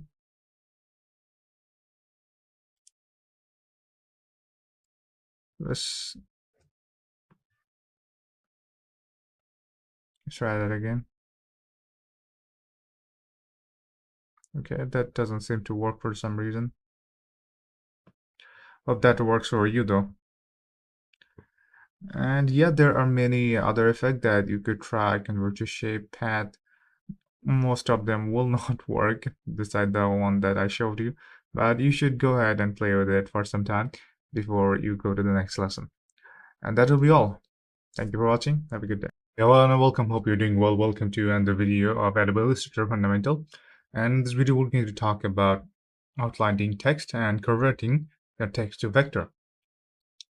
In case you don't know what vector is a type of graphic that adapts with set of pixel. It adapts with set of picture. So when you outline a text, you convert your editable text into a vector shape. And that is actually converting to vector. This means the text is no longer editable as letters, but becomes a graphic object. And with anchor point, you can create more option and more customization within your text now. That is useful for logo or custom typography, printing, and sharing files. And let's see how you can do it. First of all, let me draw some text box. Yes, I'm just gonna keep it this way, but maybe a smaller word helps. So let's increase the size to maximum and increase the word count to hello world.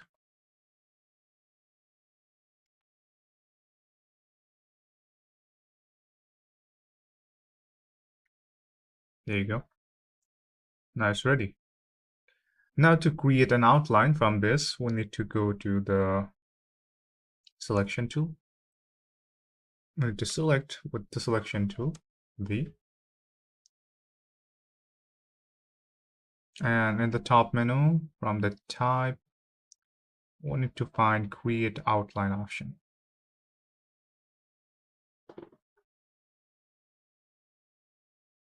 There you go. Control Shift and O. Now this text is no longer text, but an outline. And that is why we don't have the option that is above the text. Instead, we get option to fill stroke that we get for the basic shape.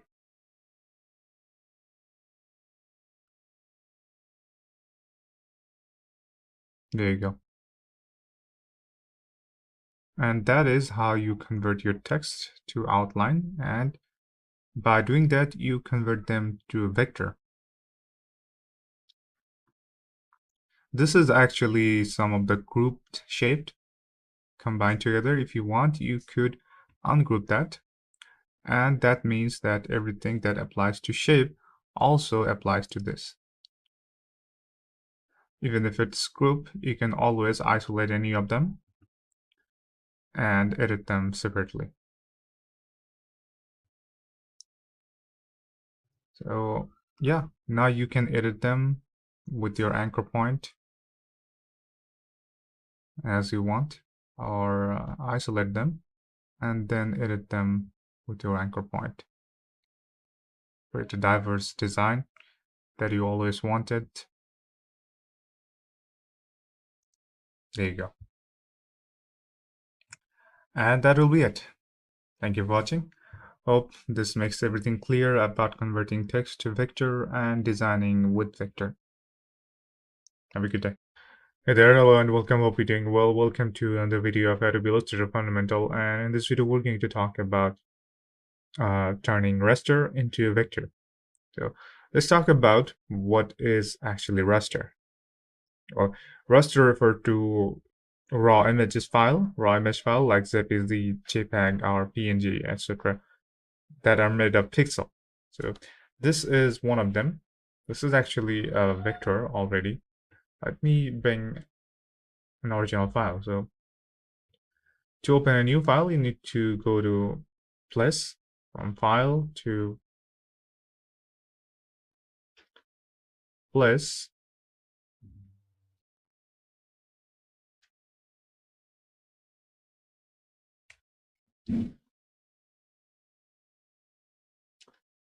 and in the plus, I'm just going to select an image that is not much complicated, this one. And this image will be set here. There you go. So this is just a normal image, and if I zoom in, now let me zoom in and show you what it looks like when zoomed in. Pixel, right? Okay. Now I'm going to turn this image into raster. To turn this image into a raster image, I need to go to Windows, find Image Express, this button right here.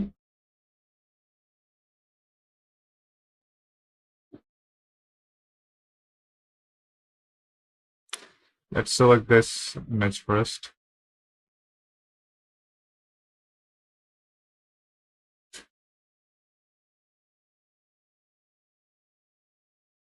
There you go.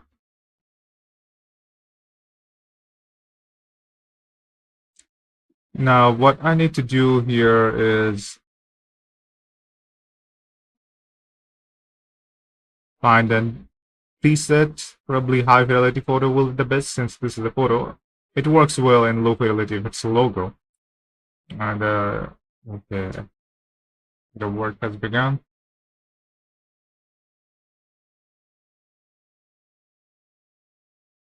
If you want, you can adjust the setting as much as you want.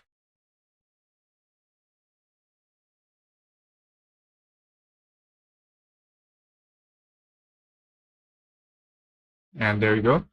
The image has been turned into raster image.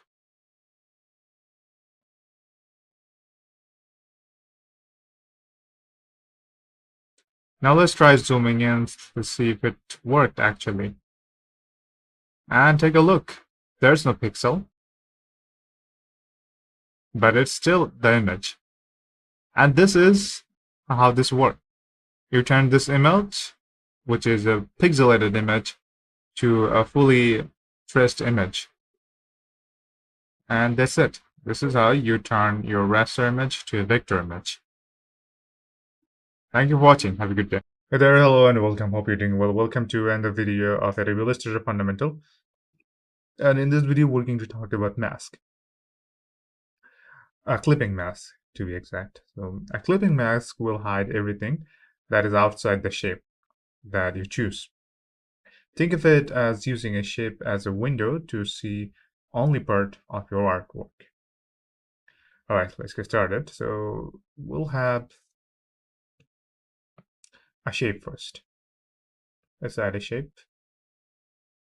Okay, there you go. Our shape is here. Let me give it a stroke.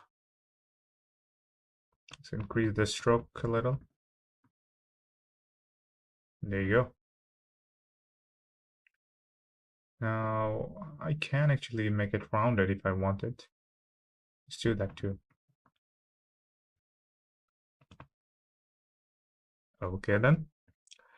Now we have a shape. What we want here is to place an artwork. Let's place an artwork from File and place. Let's see if I can find that picture again. There you go.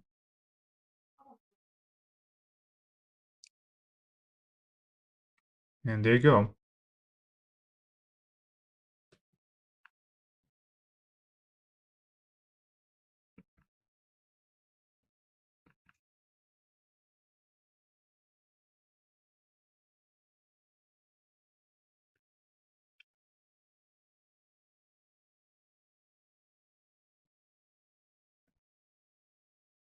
Okay then. So our environment is ready. Now we're ready to mask. To create a mask, which will be shape mask, let's bring that shape in the front.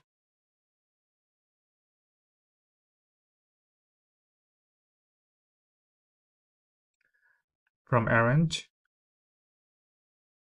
to bring to the front. And there you go. So this is our shape and this is our image. And now what I need to do here is select both object.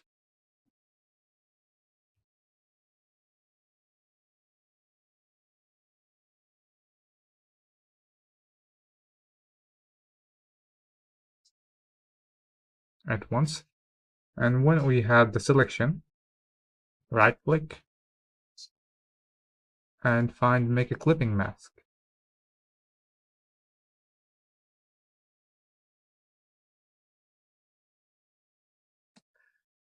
To create a clipping mask, we can do two things. One is right click after making a selection. If you can't find the clipping mask here, which is this one, make a clipping mask, or you can go to object and find clipping mask and make, or we can just press Ctrl and 7, or you can click this floating button. On this button, clip mask. There are many ways to do this. There you go. Now this image has been cut out in the shape of that shape, the rectangle that I made. And that's it. Now you can resize this. This is basically crop. So you can do anything that you could do to the crop. And that'll be it. This is how you create a clipping mask and edit your image. That'll be it. Thank you for watching. Have a good day. Hey there, hello and welcome. Hope you're doing well. Welcome to another video of Adobe Illustrator Fundamental. And in this video, we're going to talk about clipping mask in Adobe Illustrator. In this video, we'll learn to crop and create mask and different kind of masking technique. Alright, so let's get started. Let's start with having an image. So to have an image in your artboard, you need to go to Place File from the menu bar top and find this Place option, and then find the image that you're looking for. For me, I'm just going to work with this one. Place it anywhere you want, and there you go. I have this image ready and placed. Now to crop an object, you need to just press this one, crop. Or sometimes you might not have this floating button right here. In that case, if you don't have it, you need to go to Object and find Crop in here, Crop Image. Then you can crop it as much as you want and the way you want. When you're done selecting, press Enter and the crop will be completed. So now you know about the method of cropping. You can also crop with Pathfinder. To use Pathfinder, go back to the menu bar and press one window this time and look for Pathfinder in the P section.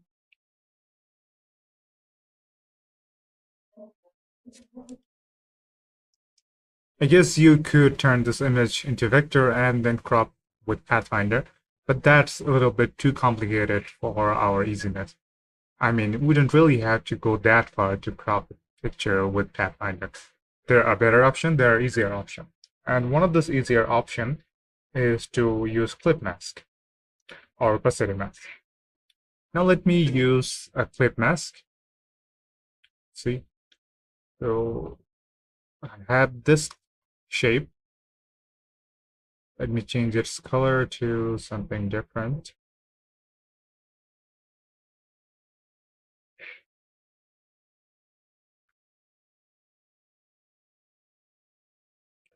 There you go. Something different color. Maybe this one will be better. Or this one. Well, anyway, this is the color. And what I want to do here is reduce the edges and make a rounded edge so that it becomes recognizable. Now all I have to do is select everything that we have within our range with Control A. Select the first layer and then press Control A. That will select everything. That means this layer, all of this sublayer within this. And what you need to do is use the clip mask. You can find the right click, to right click and find this, make a clipping mask. There you go. And as you can see, the shape has perfectly cropped out the image. I mean, the image was cropped out by the shape. So there you go. If you want, you could use opacity mask, where you'll get gradient fade effect.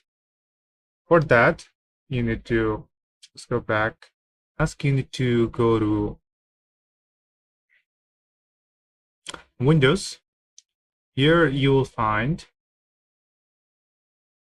transparency option.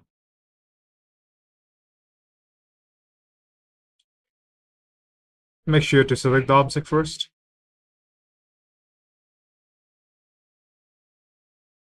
There you go. Let me remove this shape. We don't need this anymore. Ah, okay. Just the shape.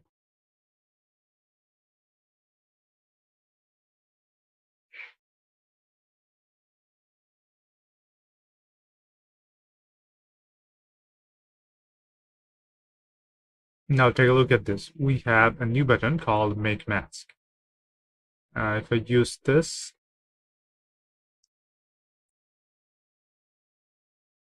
and click here and select Brush, then Paint Black, we'll get our custom version of cropped image, like this. There you go.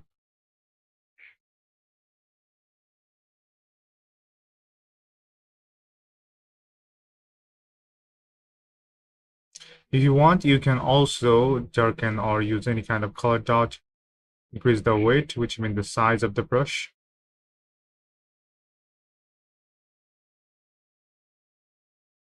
from the stroke option.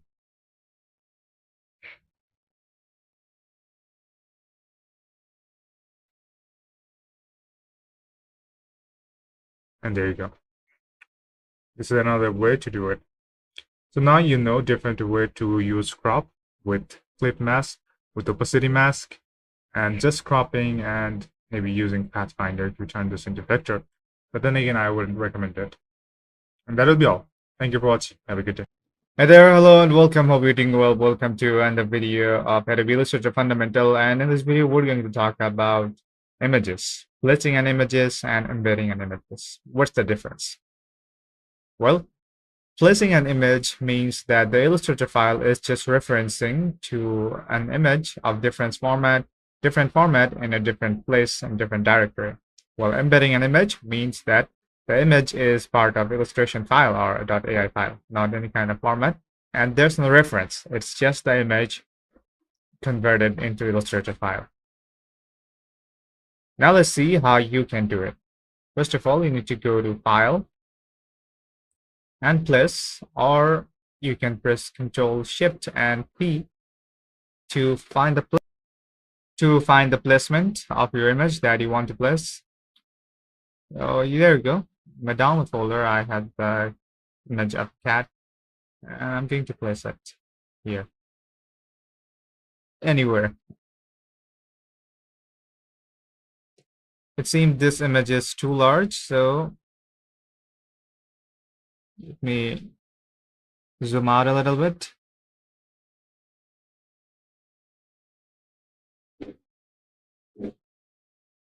There you go. So this is what we call placing an image. Now, if I want to embed this image, first of all, I need to select this image. And this is called placing because I can actually find it in the link, because if you take a look at this layer, you can see that this is clearly named as linked file, which means this is a referenced file, not an actual file. If you want to include this file into your project as the Illustrator file, you can click this button. It literally says embed the image. So if you just click this button, you can embed this image, or we can go to our control panel.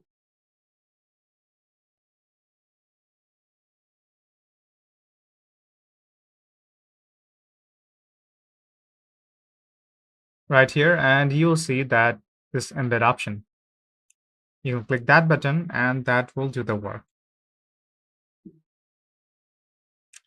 Now this is just an image, not a linked file, as you can see. And there are no embedding option. But if you want to go back to linking,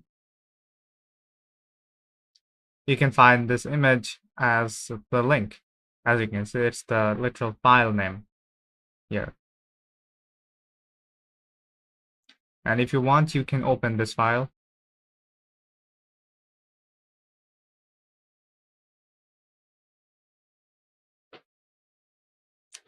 Or you can go to Windows and find links to do the same options and kind of work to show where it actually is.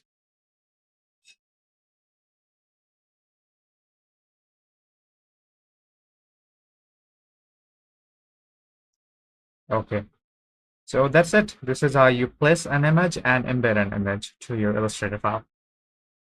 Thank you for watching. Have a good day. Hello and welcome. Hope you're doing well. Welcome to another video of Adobe Illustrator Fundamental. And in this video, we're going to talk about graphic style.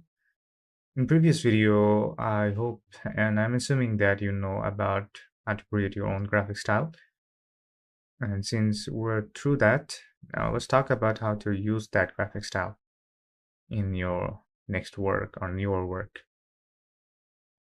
First of all, if you don't have this window of graphic style, you can get it from the window graphic style, or press Shift 5, Shift and Function key 5 to bring this here. Now since it is here, you can start our work.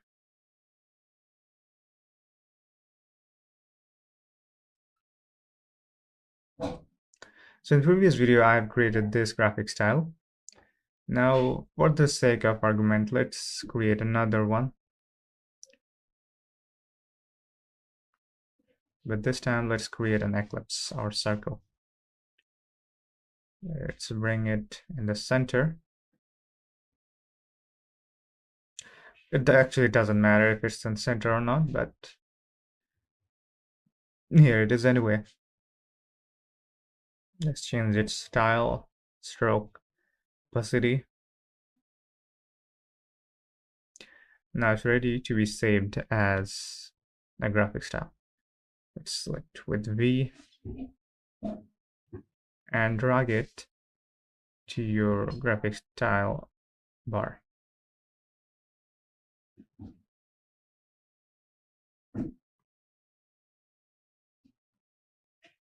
And there you go. This is my style. Now what I need to do in this case is, well,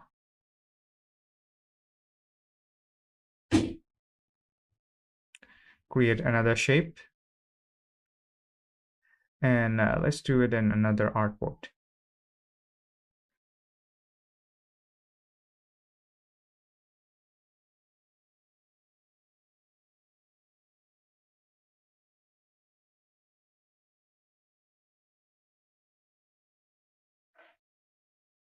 And bring this style bar back.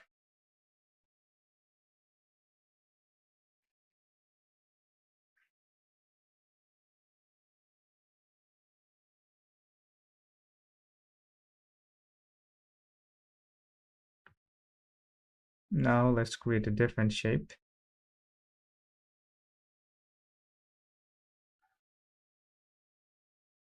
And set it to default.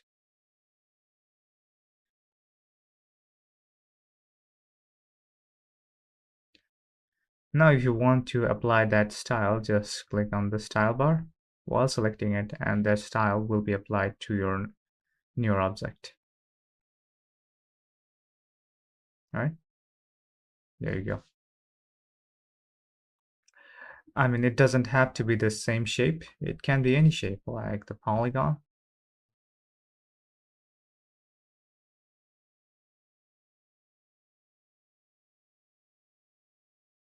It's very helpful when you want to have a brand image or a company's logo or company's color palette theme on every type of work. So there you go. This is how you apply your graphic style. This is how you apply your graphic style to any of the object that you create, new or less new, old. That will be it. Thank you for watching. Have a good. Hi there, hello and welcome. Hope you're doing well. Welcome to another video of Adobe Illustrator Fundamental. And in this video, we're going to talk about creating and using your personal symbol. So as you know, the Illustrator offers tons of symbols for your help in your design, which you can find in Windows and Symbol, or you can press Shift, Control, and Function key 11. There are swatches and place for your custom symbol. Let's see.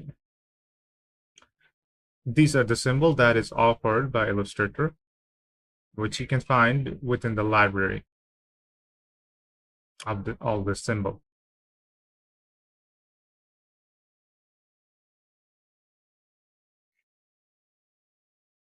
Okay, so yeah, there are tons of symbols that you might like, but there are symbols that you can create and add it to the library. For example, let me create a symbol like this. Let's try using the pen tool.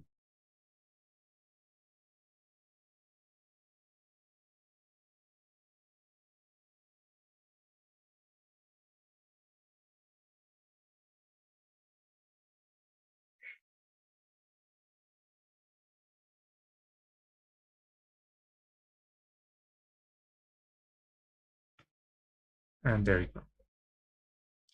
Now I have created my own symbol. Let me give it some stroke.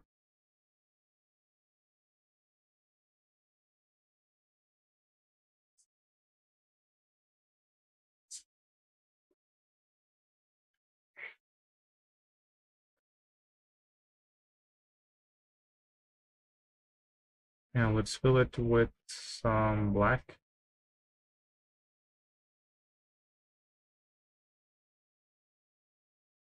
Let's try that again.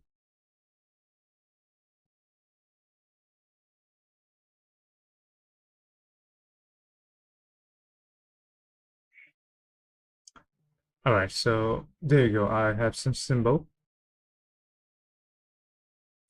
Now I'm ready to import it into our symbol channel. To do that, I just need to select it.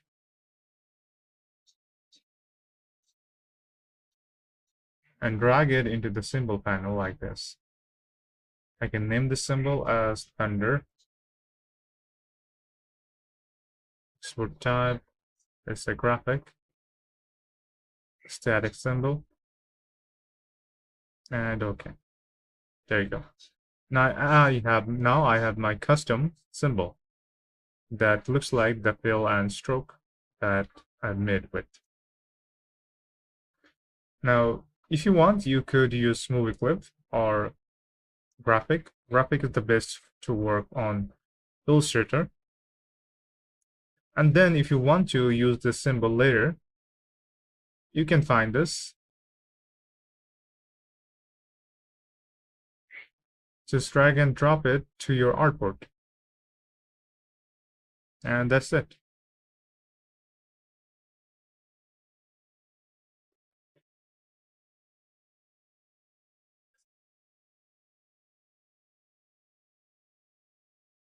There you go. And like this, you can create your own symbol.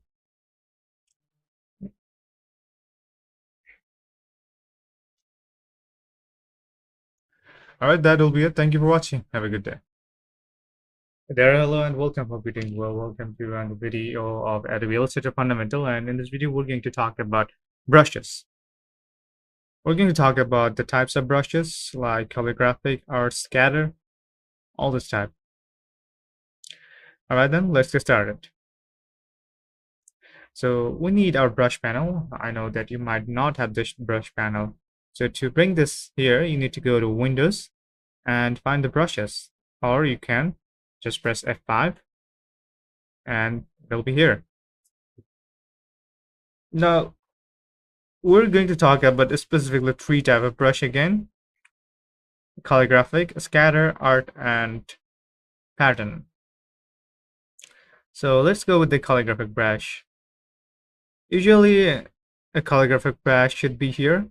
Like this one might work as a calligraphic brush, but if you want different kind of brush that look more like calligraphic brush, you can create one like mine, like here. Let's say Let's create some more option.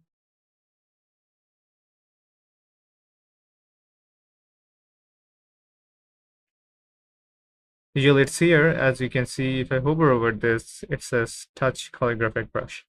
And if you can't find this in your case, you can go to this new brush option right here. Click here, set the calligraphic brush. Okay. Name it and change the setting a bit. Maybe size a bit.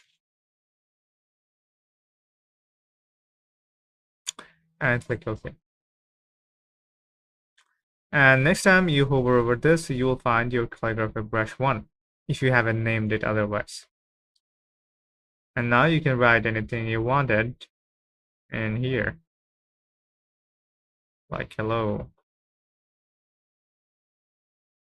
It works better in tablet, so this mouse isn't really working. Although it looks like a bird, and I'm really proud of it, but it's not a bird. It's more like a snake now.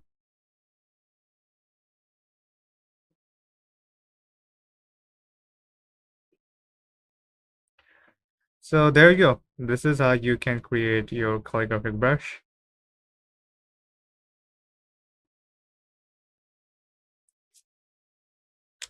Now let's talk about other type of brush, scatter brush, which is a repetition of tiny artwork, could be dot, leaf, star, and it will be scattered along the stroke with option for size, spacing, rotation, and scatter. So where to find this and what it looks like? First, we need to create a symbol like object, could be a tiny circle or star, and then add our brushes. So what do we do? Let's create a symbol first. So move this one. Let's create a star symbol.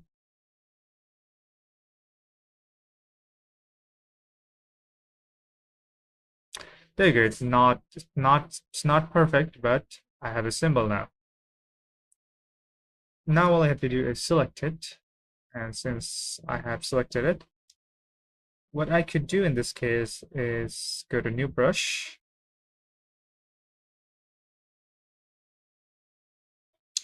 And select a scatter brush, since we're trying to make a scatter brush. Click OK. And optimize their setting up to your need and choose your color. I think I will be doing a different kind of color.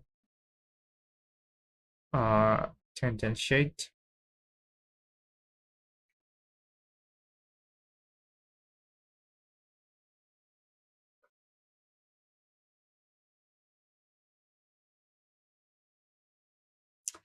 Oh, never mind. I need a color picker and an image in the same color. You don't have. Anyway, you can keep that or you can change that up to your need. And then when you're done, let's name it test so that it becomes much more memorable. And we go. Now we have a new type of brush here. And if I use this brush with my brush tool, let's see what we get. More star. Hopefully we can adjust the properties. And that is why this needs to be smaller. This is way too big for my comfort. And that is how you can create your scatter brush. Now let's talk about art brush. First of all, let's make a ribbon stroke with art brush.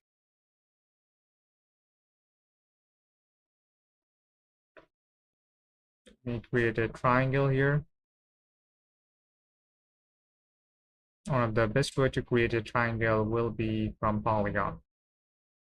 As you can see, I have a polygon, and if I wanted, I can reduce this polygon to a triangle.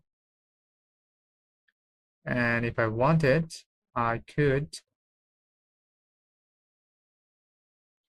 rotate this to 0°. And now I could also decrease their white, like this. And if I wanted, I could bring this in the center with our alignment option. There you go. So what we do in this case is, again, go to brush panel, select our brush, but in this time, instead of scatter or calligraphy brush, we're going to select art. The difference is in the setting now. What you want in this case is a scale proportionally, or it's really up to your need how you want it. Let's say, let me adjust it a little. The direction.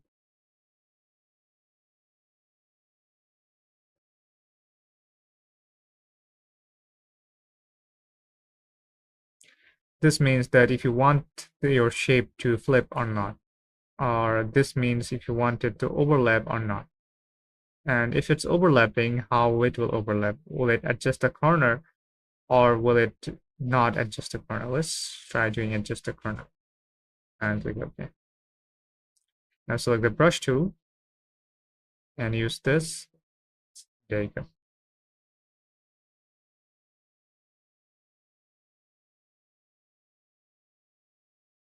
There you go. It's much easier to create art now. And there goes our art brush. Now let's talk about pattern brush. What is it? It's again looks like art brush, and well, I think it will be better if I just show you. So let's try to create my pattern brush. In this case, I'm going to create two shapes.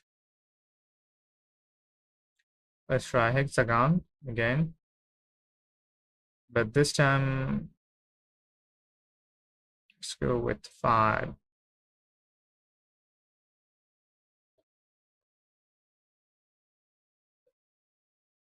And let's copy this one and paste this one.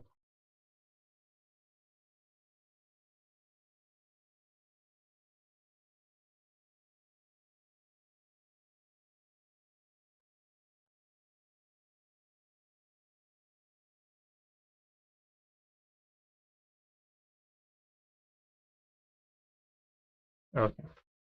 Now we got two shapes in one place. And now we're ready to create our brush. Let's create our brush, but this time we're going to select pattern brush. Click OK, and everything changed in this setting.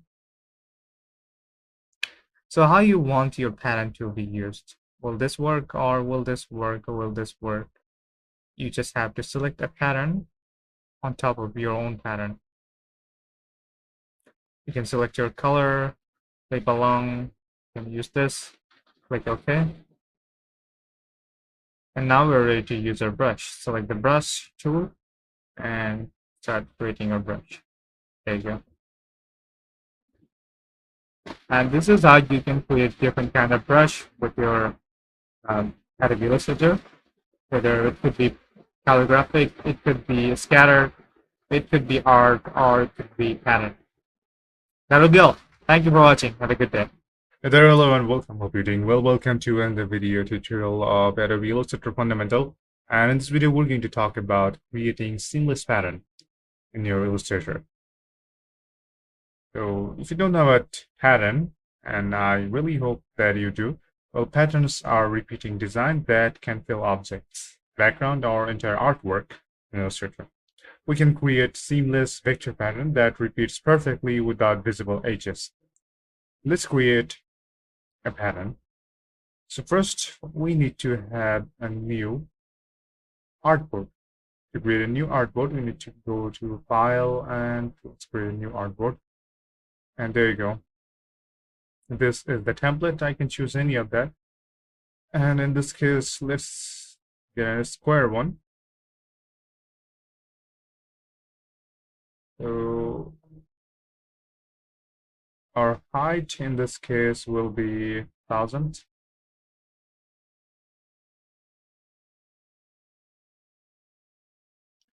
And white also will be 1000. 1000, yeah. So create one. And there you go, our square artboard. And white background is fine. And let's go to some shape. Let's create some shape. We grab the rectangular tool and there you go. Shape number 1. Let's create a shape.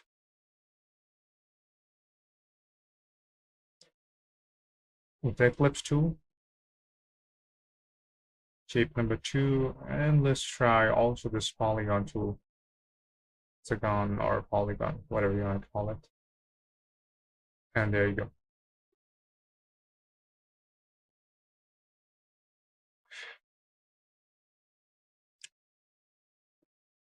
Just place them randomly a bit, maybe not that close to each other.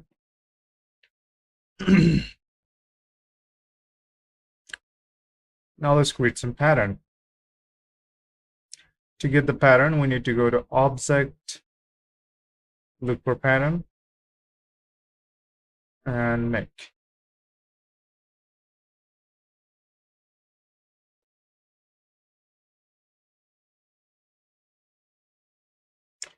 Since this one was selected here, that is why the circle is everywhere. I made some clear mistake. I should have selected all of them. Let's do that. So I have selected all of them, and now let's go back to our object, pattern, and make. Click OK, and there you go. The same pattern repeating again and again without any edges. Now you can adjust your pattern setting, like you get tile type, which is a grid. You can change this to brick or brick by column, X by column, X by row. Then we also can select the width and height. Just to reduce this so that everything fits within our artboard. You can do that, and you can also select your style, which means style of art. You can choose how it overlaps, and you can choose the copies of each item.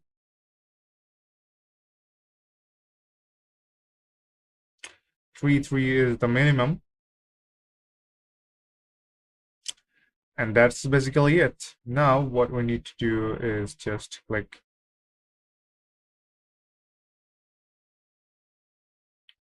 in the swatches mount so that it gets added to the swatch. And click save a copy as a new pattern.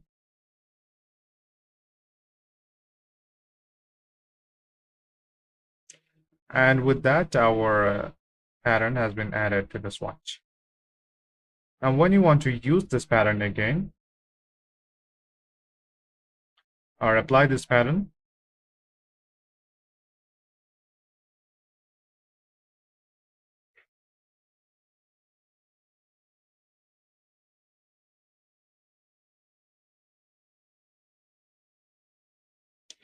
let's try this pattern within a rectangle tool.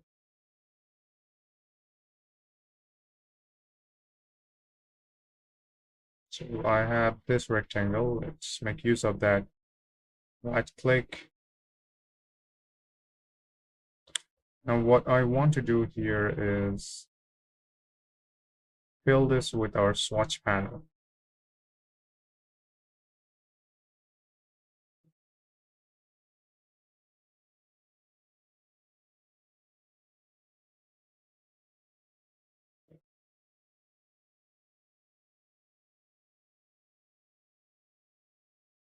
Pattern.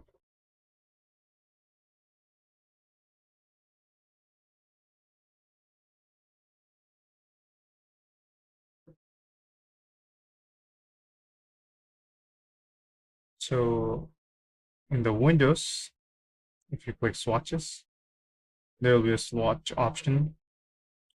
And from here, you can check your patterns. Like this pattern I have created. Let's use this one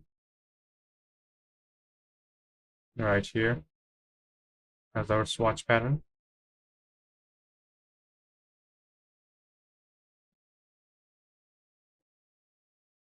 And there you go. This rectangle is now filled with our own custom pattern. And that is how you create your own pattern. That'll be it. Thank you for watching. Have a good day. Hey there, hello and welcome. Hope you're doing well. Welcome to another video of Adobe Illustrator Fundamental, and in this video we're going to talk about appearance panel and advanced level. So let's get that panel. To get that appearance panel, we need to go to Windows and look for appearance. This is it. You can press Shift and the function key 6 to bring this up.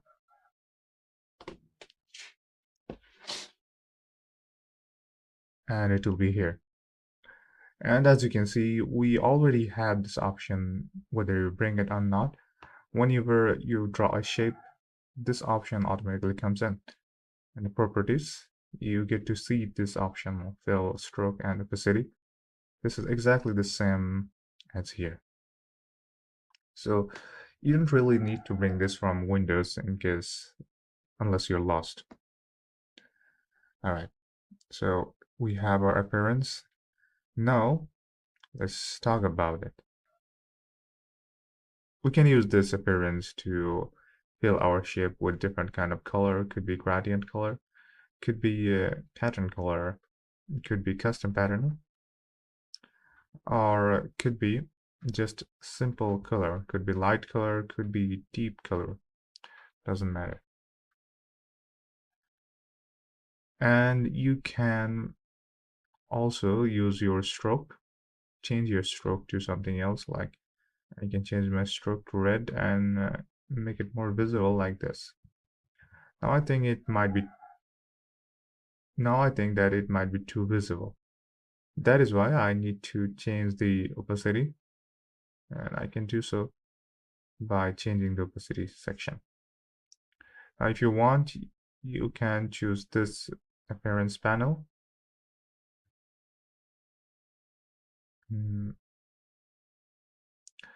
That will just give you more option. And if you want more, you can always choose a filter or symbol option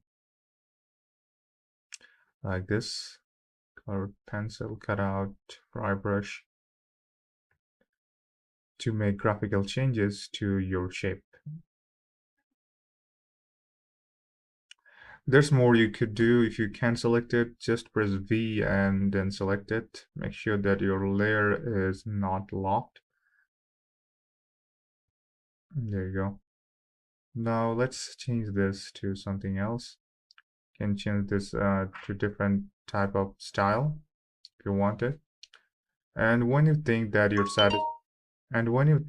satisfied with your cutout or with your shape and with your design, you can save it as a graphic style. To do that, you need to go to Windows and find graphic style, and then drag it to your style. Now the next time when you work, you'll have your own style that you can just bring it back to the panel.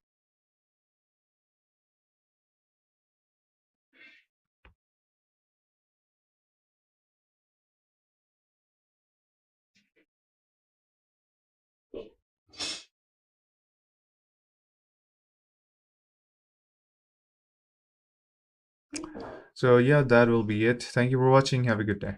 Hey there, hello and welcome. Hope you're doing well. Welcome to another video of Adobe Illustrator Fundamental, and in this video we're going to talk about live effect. How to apply and edit the live effect. Alright, let's get started. First, let me talk about live effect a little bit. So, live effect in illustration are a special transformation or stylization that you can apply to any object without permanently changing their shape. The best part is they are still editable after you have changed the effect and changed their appearance. You can still tweak them and you can still work on them to change. Okay, let me show you where it's. So you can find all this effect in this effect option. And as you can see, there are two main categories: illustration and Photoshop effect.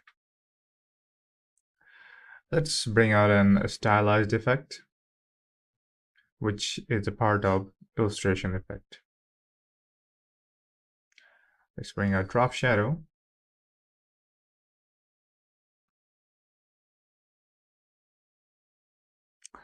All right.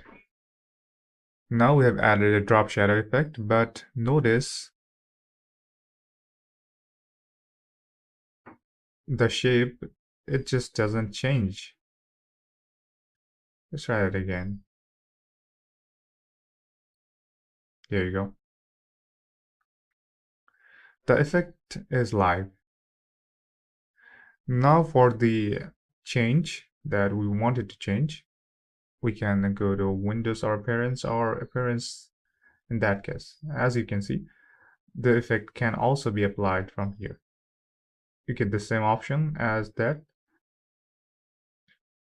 Unless you are very beginner, you will have to go to the effect. Otherwise, you can find everything from here. So from the stylized, we found drop shadow. Now we can also add inner glow. I think white will not be much visible in a white background. So let's make a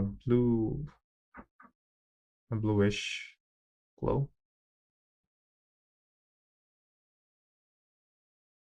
There you go. It still doesn't seem like a glow, but there you go. Now there are more than one effect at a time. And if you want to edit this, you can do it further from the setting. Like in the drop shadow.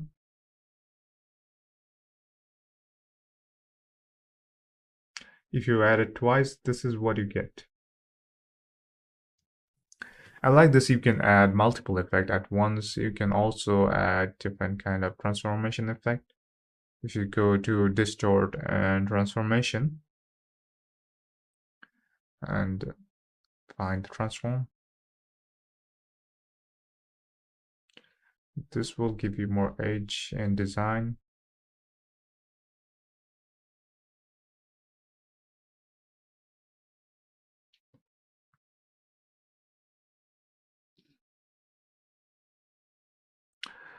And now if you want to remove or hide any kind of effect, you still have the appearance panel.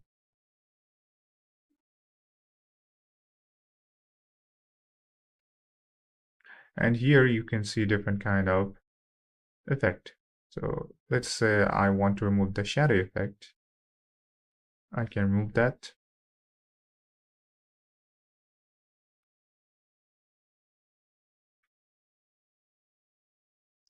If you want to remove the glow effect,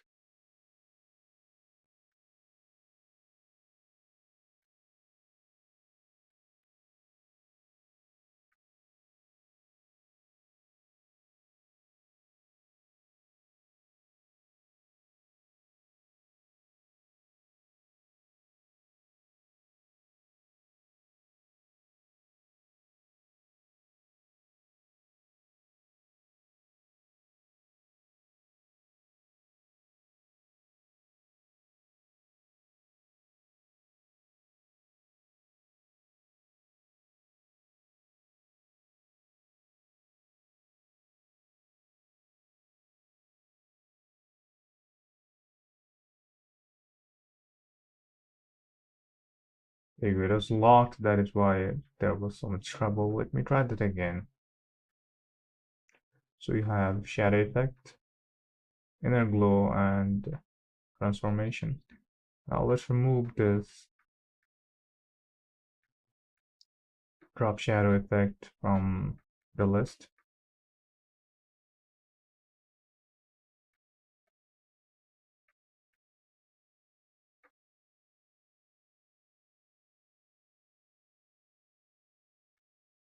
What I didn't do here is the selection. The selection must be right. It must be layer must be unlocked. All right, so now let's see what's in here, and let's remove the shadow, inner glow, and all that. So there you go. Now you know how to successfully add the effect and remove the effect and enhance your appearance of your design or shape. That will be all. Thank you for watching. Have a good day. Hello and welcome. Hope you're doing well. Welcome to another video of Adobe Illustrator Fundamental. And in this video, we're going to talk about Wrap and Distort. The tools that you can find in Illustrator to let you blend, twist, or reshape objects. Instead of redrawing shape, you can just push and pull them into new curvature form. Let's explore how these tools work. Well, the tools, you can find them in the Tools panel. If you press this, create a shape first. Now I have a shape. What we can do in this case is press Shift and R. And this is ready to blend. There you go.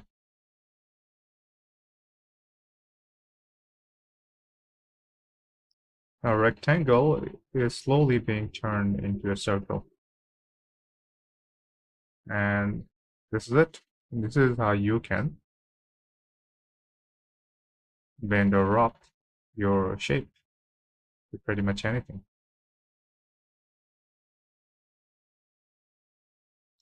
Now you know about the fundamental. There are more to these tools. Let's create a rectangle or circle. A circle this time, since we have been through the rectangle. An egg-shaped circle.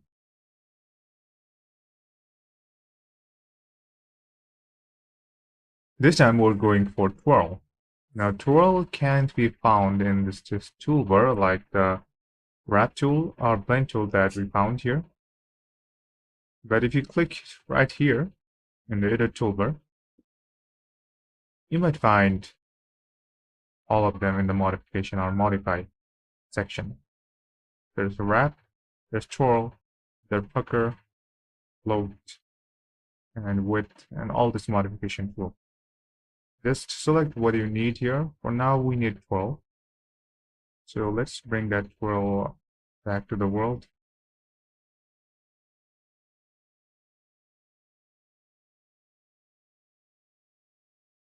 So there you go, there's my twirl.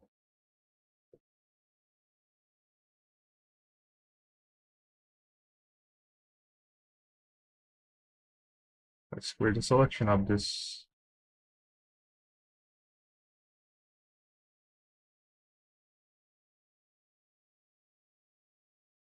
And as you can see, this is what exactly twirls up. Just twirl everything into a spiral and create this messy shape, or sometimes you might call it abstract. Now, if you want, you can go ahead and use plucker and bloat tools like that. Let's reverse this process. This will be satisfying to watch. Again, we have this plucker tool right here.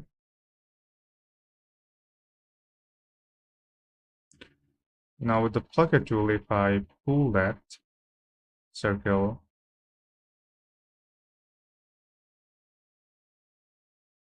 like this, we can do this with plucker tool like this.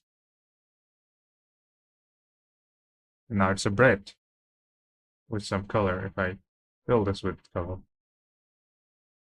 there you go.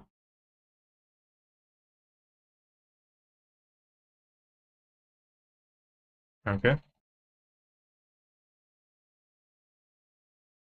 Now if I just add a drop shadow, now it's a 2D bread. Anyway, we can also use bloat, which is part of the wrap tool. Let's do that. Use bloat. With bloat's work is to push anchor point outward.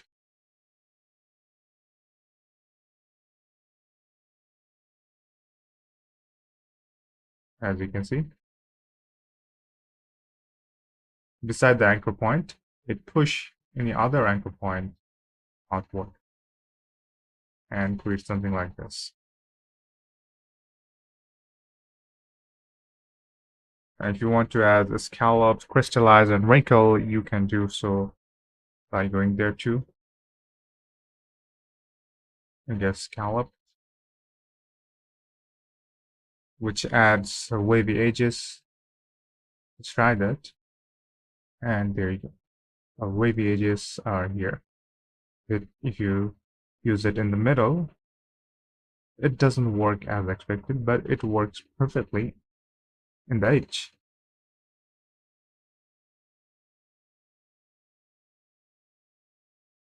And same way, you can use crystallize tool, which just creates sharp spike.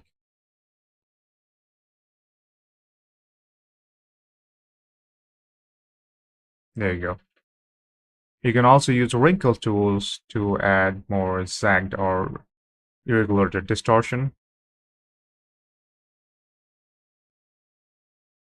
Now let us use wrinkle. This is the wrinkle tool, and this is how you use it.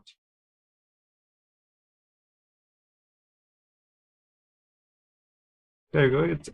For me, it just adds a little bit more of realism to the object if you use the right amount, not like this. So a great amount of realism would be just this one, and a little bit there. Maybe just the tip. And there you go. And you can adjust this tool setting if you double click any tool icon.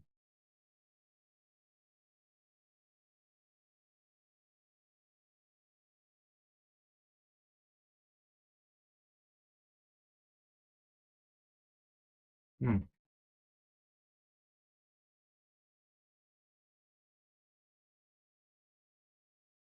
Well, guess there's an update. Anyway, so that'll be it.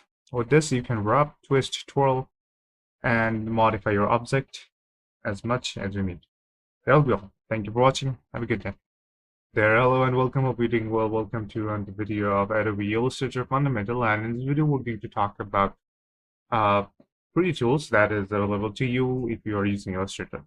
So, Adobe Illustrator's new 3D tools let you turn your flat 2D shapes into a realistic 3D object. At least it appears that way. And with just a few clicks, you can inflate, rotate objects to give them depth or perspective. Let's explore how they work. First of all, I'm going to create a circle again, a perfect one this time. So let's use Shift and a perfect scale. There you go, a perfect circle. Now let's turn this shape into a 3D model or appear that way. You can find the effect. From the effect, the 3D material.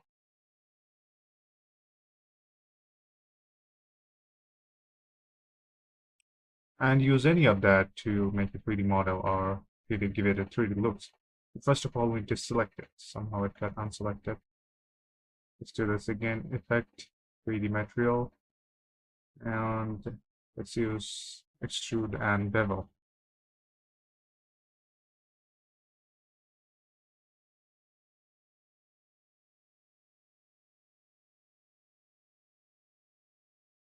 And there you go. Now we have a 3D model. And you can customize this in many different ways. For example, resolve. Let's go with the material first.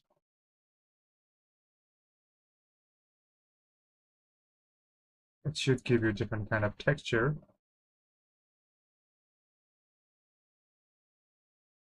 There you go.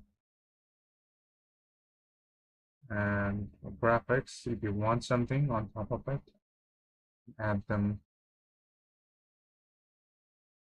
like this. And lighting,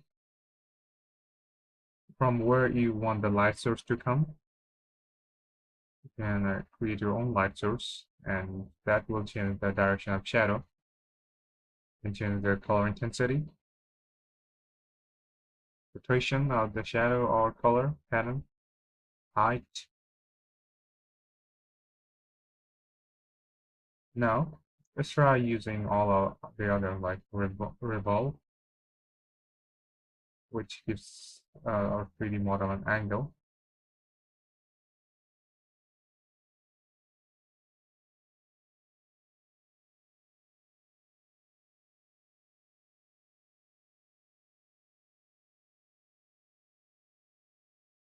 We can even twist it.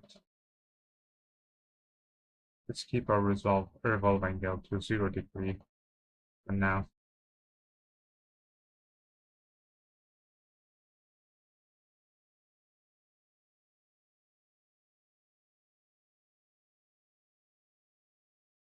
Okay, let's use inflate to literally inflate our object. And now it looks like a bad tie.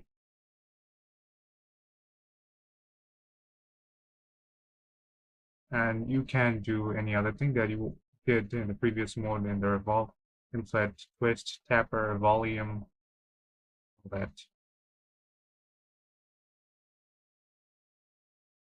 And the plane will be just a 3D plane and a flat surface like this.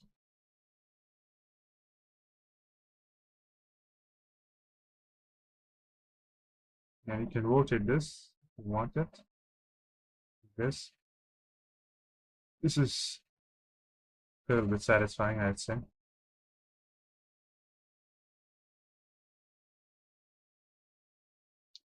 And you can export this 3D object. Yeah.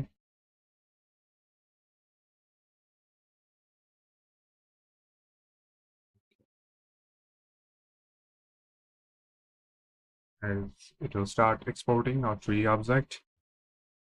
Now so far we learned to create a 3D object from a 2D plane that you can inflate, revolve, or extrude, and use different material and different graphics on top of that. Use different kind of lighting, rotate the shadow or the source of light, and all that. Hopefully that will be helpful for you as a beginner. And that will be all. Thank you for watching. Have a good day. Hey there, hello and welcome. Hope you're doing well. Welcome to another video of Adobe Illustrator Fundamental. And in this video, we're going to talk about blending. And in Illustrator, blending is a tool that lets you create smooth transition between shape, color, and sizes. Instead of just adding on solid color to object, you can generate a series of in-between steps. This is perfect for gradient, abstract art, or morphing effect. Let's see how it works. First of all, you need to have at least 2 tools to shape to work with the blend. And then with B tool or the move select tool, let's select all of them. And now go to object, find blend, and click make. And there you go. This is actually the way the Illustrator thought would be blending. But it's fine. We'll have this blending option where we can customize this even more. So let's go to that blend and blend option. Now we can customize how we want the blend. We can choose our orientation or shape and click OK. Now this looks much more smoother than before.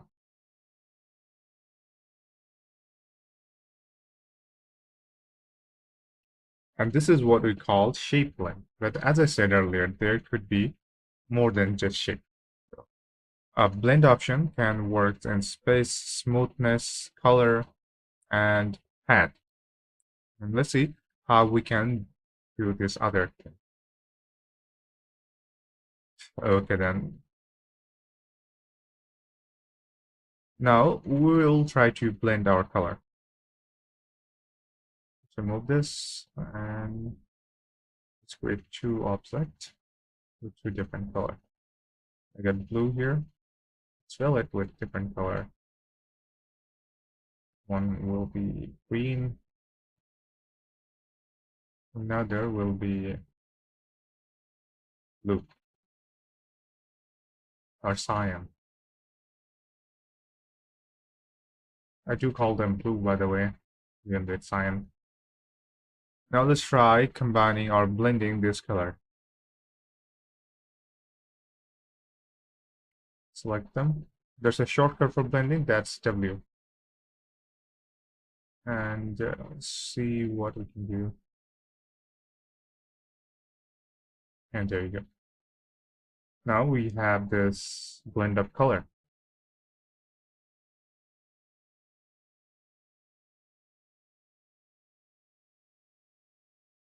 And again, you can go to Object for blend, a blend option.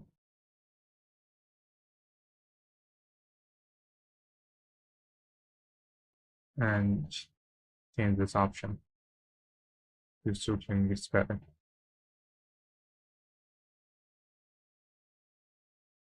So yeah, as you can see, it just don't only change the shape, it also changes the color.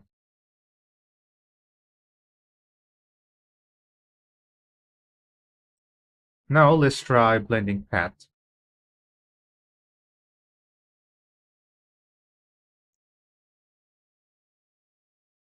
Let's bring that back. What you can do here is use this selection tool, A.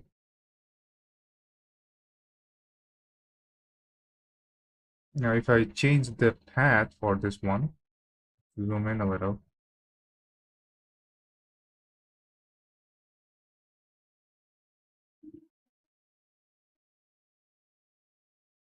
and if I try to change the path for any of that,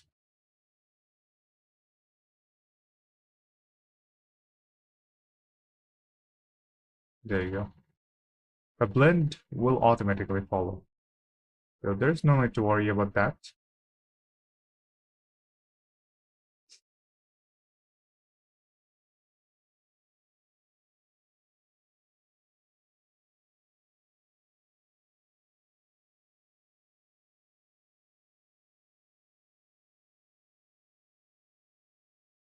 There you go. Now it's a sack. So I hope by this point you know about all the type of blending, blending shape, blending color, and blending path to fit your needs and make your work perfect.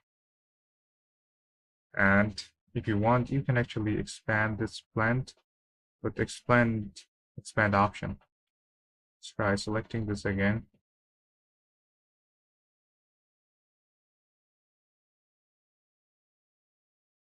Blend object expand. Now there's a lot more wireframe which for you to control.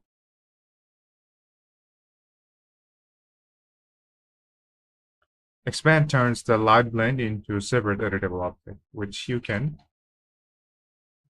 get to edit. Just you need to use the A tool to edit this.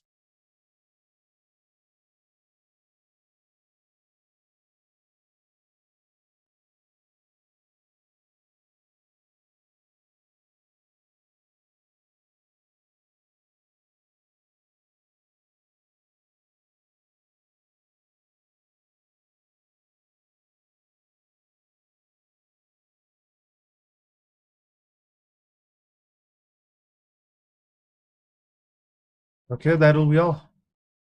Now, hopefully, you know about blending path, shape, color, and expansion of the blend and editing this expansion. And with that, blending lesson is over. Thank you for watching. Have a good day. Hey there, hello and welcome. Hope you're doing well. Welcome to another video of Adobe Illustrator Fundamental. And in this video, we're going to go through a mini project where we create a 3D illustration with lighting and material. Once I've created a 3D shift illustration, this is where our work begins.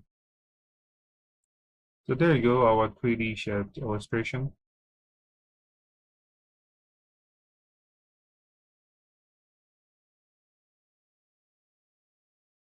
Now, there are tools like lighting and material. These tools let us control shadow, reflection, texture, and overall mood for our 3D illustration. Let's see how it works and step by step.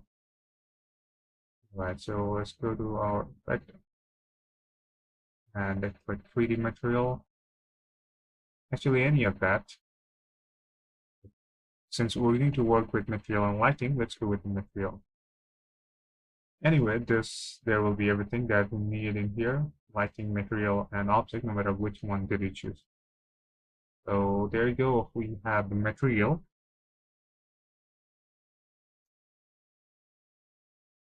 Now, what you want to do in this material is there are material and there are graphics. If you want a specific texture, you can choose that kind of texture.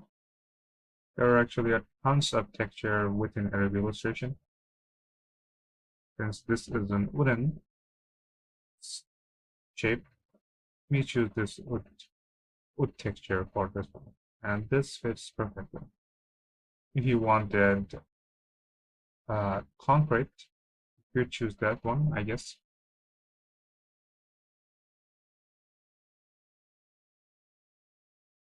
It just takes a little bit of time depending on your computer and their hardware. If you have a faster computer, not like me, you can have it in faster process. But there are actually three types. One of them is standard, which is plain color. One of them is shiny, like this one. It's also called metallic. And another is called rough, which is wood and concrete. Like so, there you go. There are the three types, and choose wisely what kind of shape on what kind of color you are looking for, what kind of texture you're looking for. Now let's talk about lighting.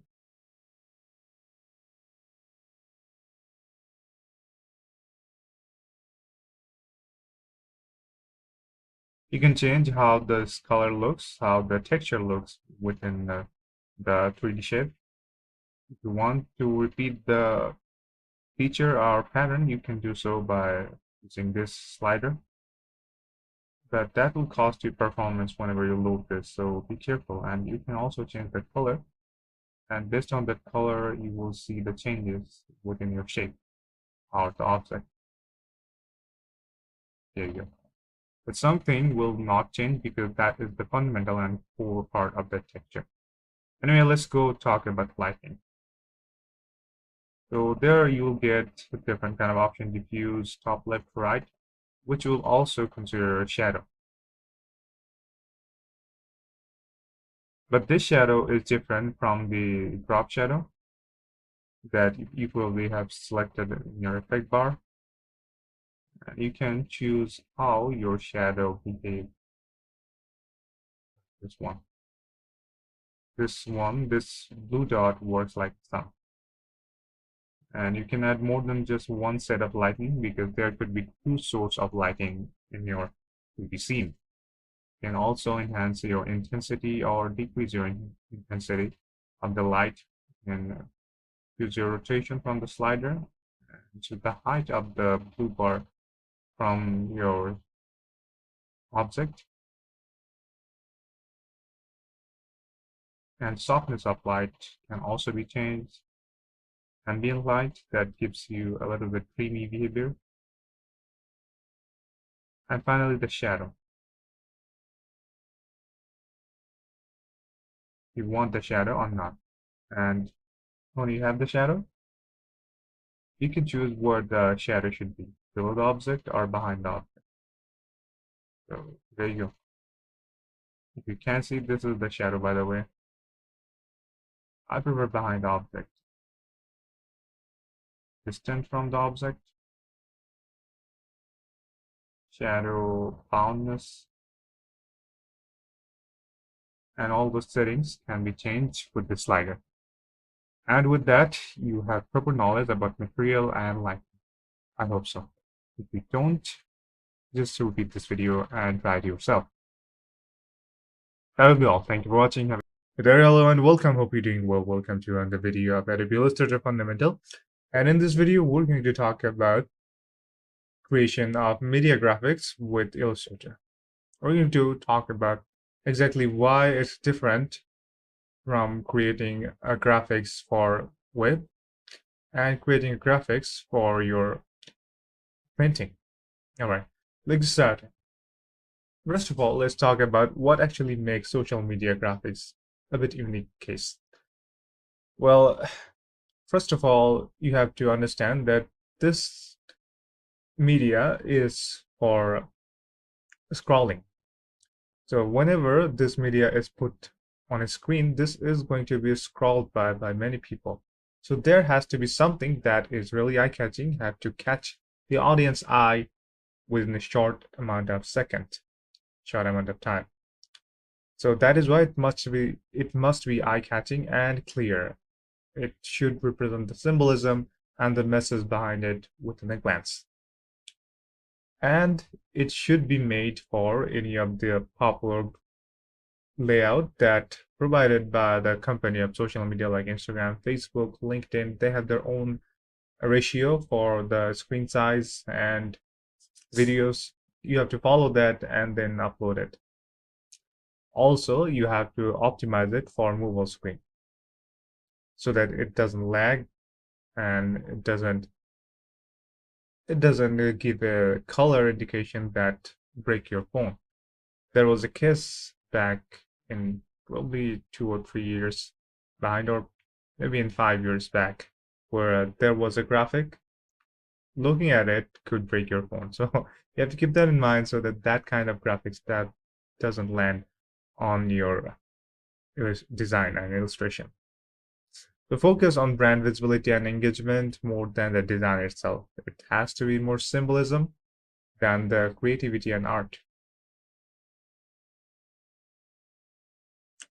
And that is why you have to look for some key details. First of all, you have to have it in correct dimension, which will be platform specific. And if you want, you could use bold and minimal text, which will be easy to read. You could use high contrast color and high contrast text. Up to you and up to your audience. So choose wisely, but it does definitely help for many people, even the people who doesn't have any problem reading. And make sure that your brand logo and brand color palette is visible so that most of the time, like the Google has their unique color palette, right? They have their they have their greenish look, yellow, green, and white look, that whenever I look, I just get the idea that it's from Google. So maybe you can exercise that in your design to make it more obvious that this design is from that company. And clear call to action, which means this is going to grab some attention, and this attention is going to convert the audience to customer. And you have to make sure, or at least analyze the psychology of people that leads their attention to conversion to customer. So be clear about call to action and use high quality images or vector graphics, which increase or decrease with actual pixel. And since this is going to grab some attention, high quality image does the best job in this case. Now let's talk about why it is so much different than printing. First of all, the color focus. Printing design focuses on CMYK, which means cyan, magenta, yellow, and night, which key, yellow and key, which stand for black. And their print resolution goes up to 300. So this is pretty high. And then we got RGB, that is best for screen on the mobile. It is made for light, made for this specific color, red, green, and blue. And combining those three color, all the screen create up to millions and billions of color. So since we're going to work with just these three color primarily, we have to focus on with RGB mode. And again, this is going to be less details than the printing. That is why we need to keep it in lower resolution compared to the printing. And we have to understand their purpose. So we got web and UX graphics focus and interactivity, which is absolutely necessary for a screen. Then we got social media graphics prioritization, which leads to quick attention and engagement rather than artistic side. So there's a difference, and obviously there are difference in format. and frequent update and relatively required for campaign. The formats that we use for printing is different from the format we use for web. Like we use PNG, JPEG, or general image for web or mobile application or screen, while we use PDF or we'll use PDF or high resolution images for the printing. So there you go. That's the difference, and you should keep an eye for them. And this is basically what it says in this one. While trying to keep your file size shorter in for web, because the website needs to load frequently, and while it should look much more high quality, but it's going to be a lot less resolution than the printing. So keep that in mind. And with that, our slides come to an end. That will be it. Hope you understood what's the difference and why you should keep your eyes on this topic to make the best of the both world and bring the best mode for printing and web. That will be all. Thank you for watching. Have a good day. Hey, hello and welcome. Hope you're doing well. Welcome to another video of Adobe Illustrator Fundamental, and in this video we're going to talk about infographic. Let me tell you about infographic first. So infographic are basically charts and graph, which mean you have the data and you want to show it in a map or in a picture. That is when you go ahead and make use of infographic. And in this case, this is graph and chart. And I'm going to show you how you can use this infographic to present your data to your audience, to your client. All right, let's get started. First of all, to create infographic, you need data. And luckily, I have some data in my clipboard for Facebook, for different kind of social media and their user.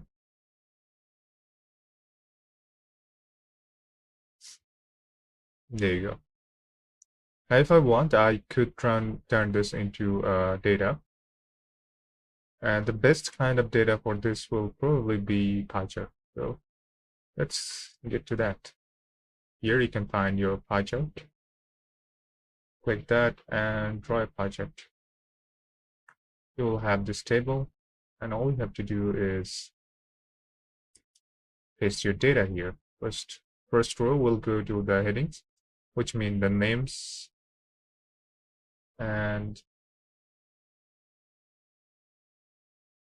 the second row or column, in this case, will go to the numbers.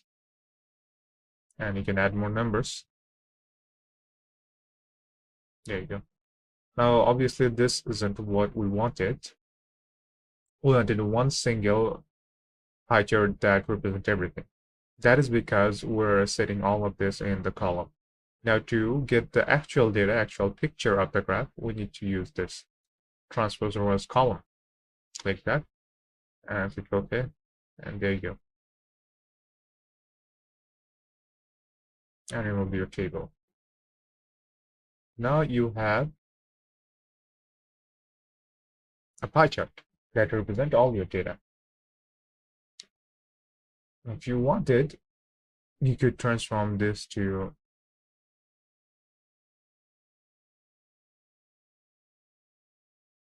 different kind of data set. From type, let's try making this a bar chart or column chart. And there you go. And this can be repeated to create any kind of graph, like the stacked column or bar chart, stacked bar or line, a search line. And this data is, fortunately, unfortunately, is not compatible with this graph. So you have to have a line chart data for this to work.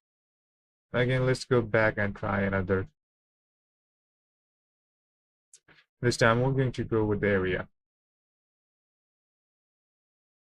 Again, this doesn't work for everything.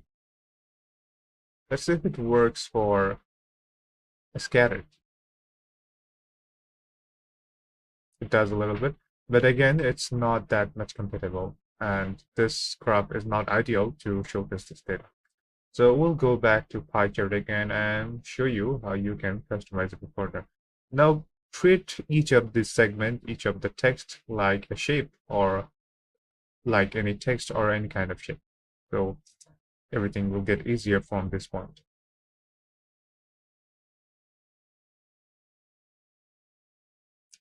Zoom in a little bit, and first thing you'll probably notice is this problem here. We can see this, but there's some text. So let's make it white. Let's make this white for text.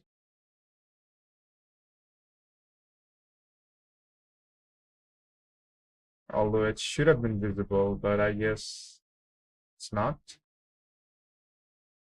Instead, it's in isolation mode. Okay, let's try that again. See if there's any problem here.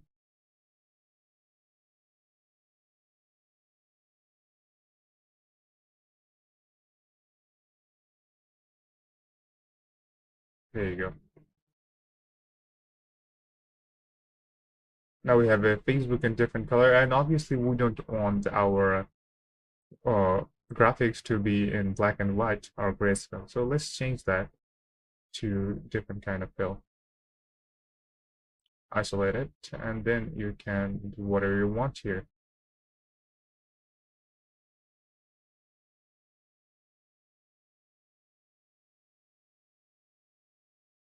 Instead of that, maybe you should use recolor. To use recolor, just select everything that you have.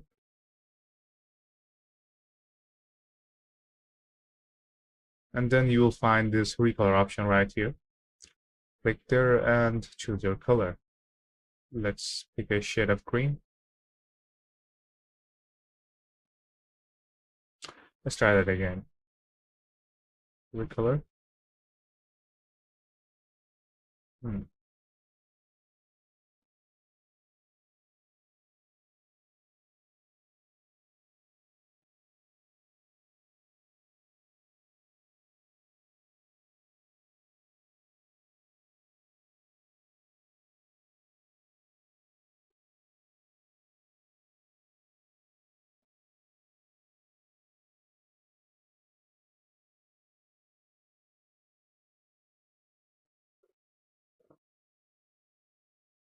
There you go.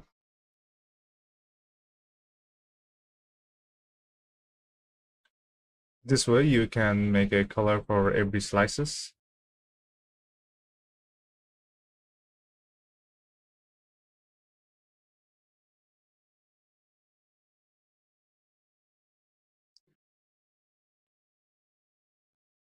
There are more than one slices, by the way, so make sure to drag and drop to the right places, like this.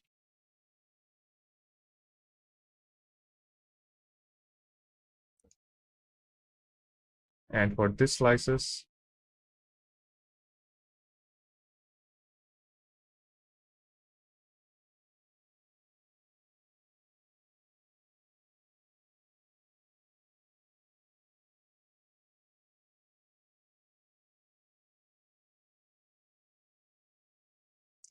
you can use all this clipping mask or retype to add some images or some other variety if you want it. And then you'll be done. So this is how it works. So next time you work with infographics, try to use your graph setting from here, or you can find the same setting in your object and graph. There you go. Hope it was helpful. Thank you for watching. Have a good day. Hey there, hello and welcome. Hope you're doing well. Welcome to another video of Adobe Illustrator Fundamental, and in this video we're going to go through a project to show you how you can use all the tools that we have learned to use so far and use them to create a logo that will be flat and minimalistic. Before we start, let me tell you something about flat and minimalistic. So this approach in design is more focused on simplicity, clarity, and impact. It focuses on simplicity, and if the symbol is the clear definition, if it's actually representing the company or the symbol that it stands for, and is it actually reaching the audience or your stakeholder or client. So we focus on that instead of highly artistic details that we usually do in a canvas of any art. That is flat and minimalistic. And you should start with a research and inspiration. Think about what the logo represents, a brand, maybe an app, maybe a shop, or maybe a personal identity for some people. Or try to collect their reference or their previous logo to get inspired and to get acquainted with what they actually want. Before designing, always research the brand value and get inspired by existing minimal design. That's all I'm trying to say. Now, when you're done getting inspiration and being inspired, you can set up your workspace like me, and then it's time to get started. I'll start with a rectangle, a triangle. So this is actually a hexagon, but I'm going to make this into a triangle. If you press here, you'll see that this one introduces to the angle. If I reduce the angle to 3, this becomes a triangle. Now, if I reduce the rotation degree to 0, it just stands straight. I can bring this in the middle, horizontally, and vertically by pressing this 2 button. Alright, our primary design and finish. Now we're going to use the pen tool to create a bit more complex design. There you go. Or we can use this curved pen tool, a curvature pen tool maybe.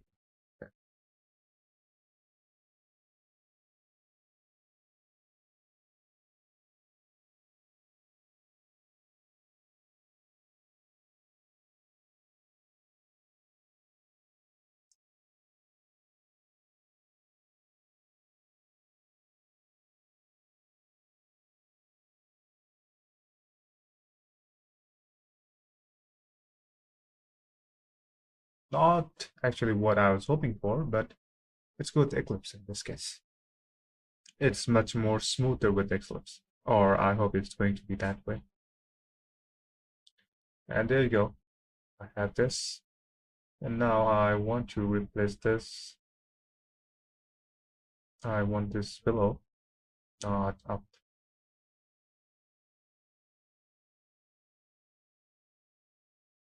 There you go. It makes much more sense now, and I'm going to fill this with a dark color. There you go. And if I fill this with a heavier color too, like this a bit concrete color. There you go. Now what if I want to combine all of this? Let's combine them with our shape builder.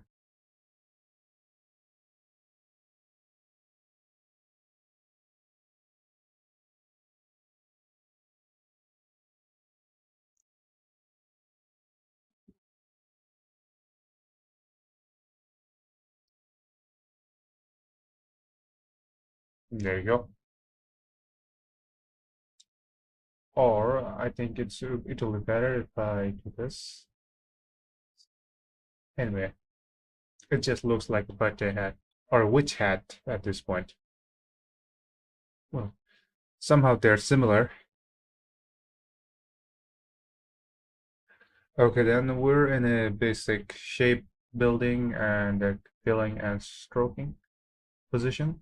Let's increase our stroke to something more uh, eye-catching. Maybe blue color will do.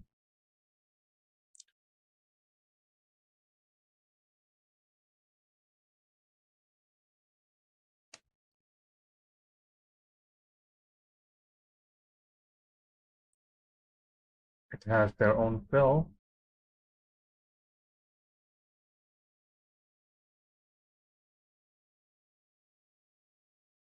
And the shadow, the stroke should be more like this. Okay, that a bit metallic.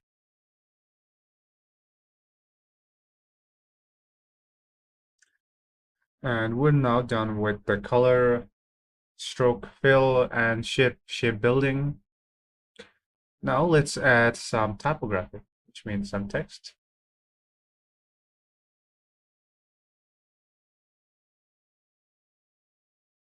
I'm going to call this the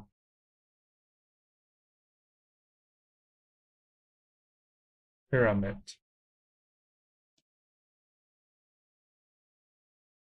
So increase the size to 48.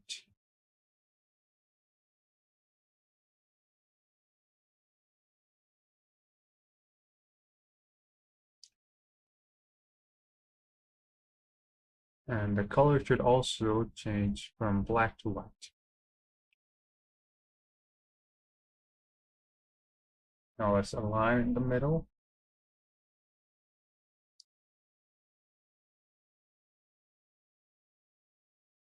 Okay.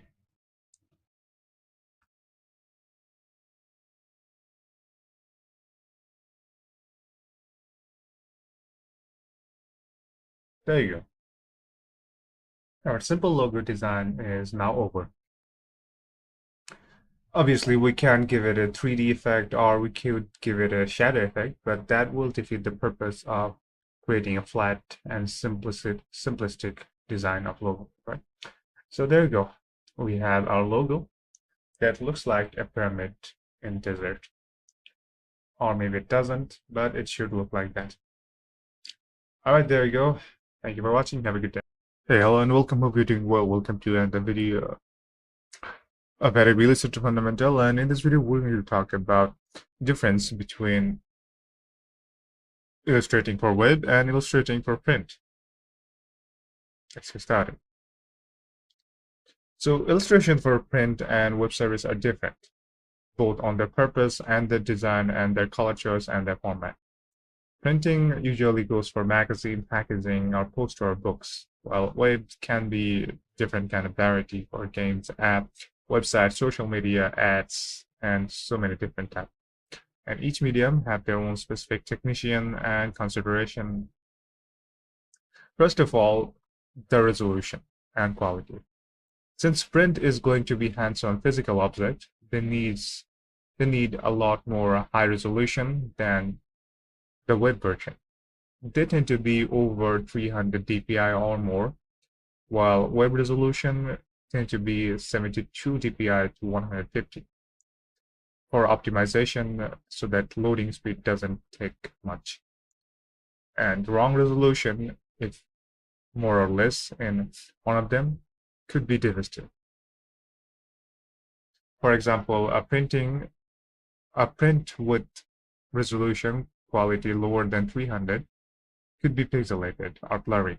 Well, web version, if their resolution is more than 150, that could lead to, well, a longer loading time and much use of data.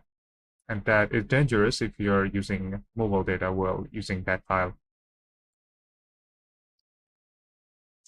Then color mode. We have to use color mode for different purpose in different category. For example, we have to use CMYK, which stand for cyan, magenta, yellow, and key, which also mean black, because these colors are more highlighted in printing. Well, I hope you know that the screen are made of RGB or red, green, blue color light. Combining those three colors, they create up to 60 million, sometimes up to a billion color. So whatever the color is, it's always these three that are profound and more pronounced. That is why you need to use RGB for web version and CMYK for printing. Then we have file format. Different kind of file, different kind of purpose leads to different kind of format. So for printing, it's always the PDF, TIFF, EPS, which are print ready. PDF directly mean print ready document. While for image, it could be anything, but since they have to, for web or application or screen, this could lead to anything. I mean, you can use PDF, but you can also use JPEG or any kind of image format for a better result. These are optimized, these are transparent sometimes, and these are made for digital screen.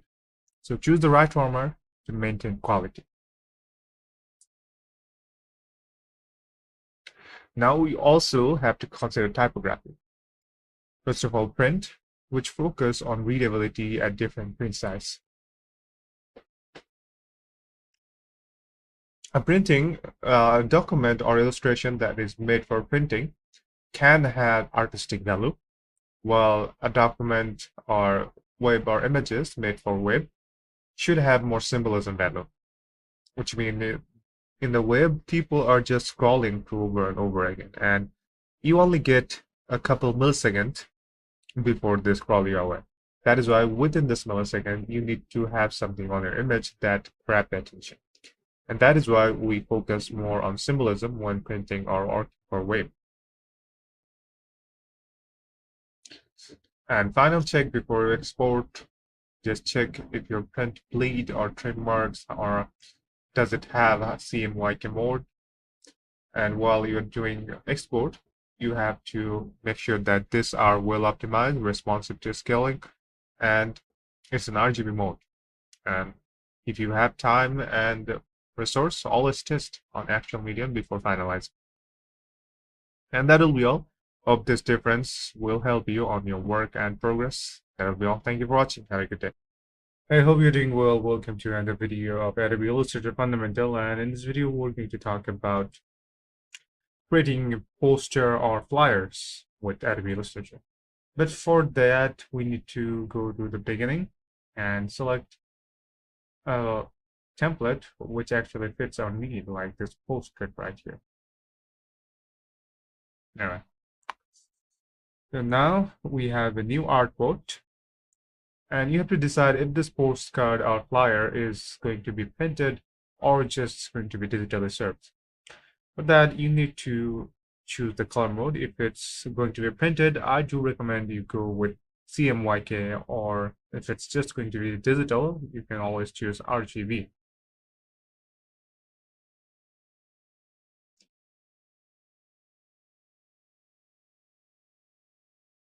All right. So first of all, our sole work is to create a background that catches the eye. So let's do that. I'm going to create a background with clear shape.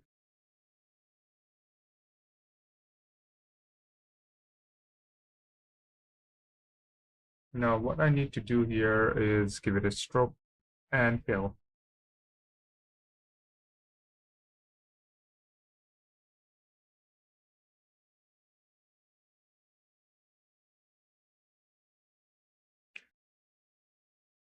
Stroke should be in black, I guess, or maybe this color, but it's in dark tone.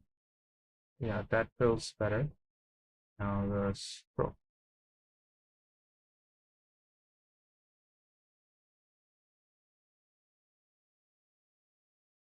And there you go.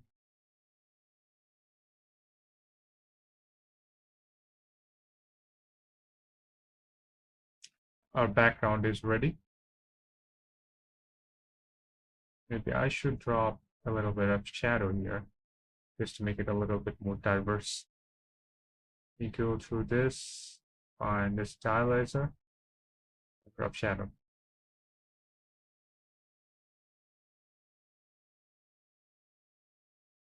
And there you go.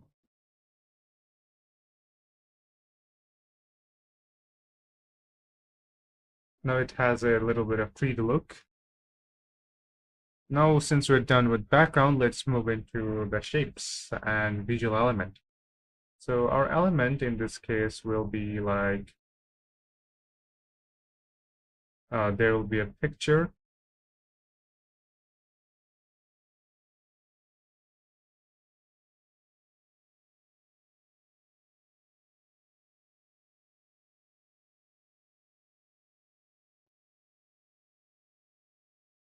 Let's remove this stroke here. I don't actually need this. Let's turn this fill into yellow.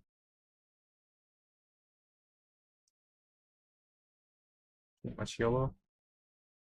Slim it down to something less.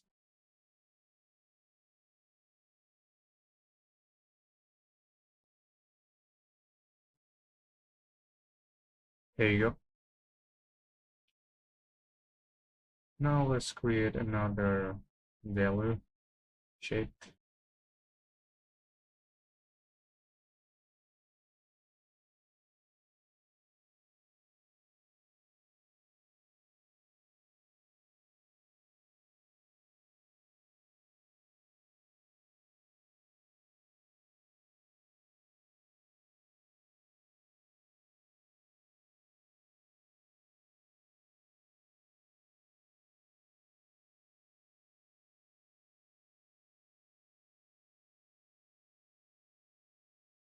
I hope it does look like a candle.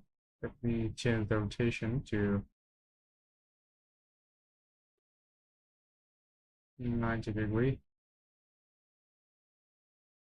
Actually, more than that.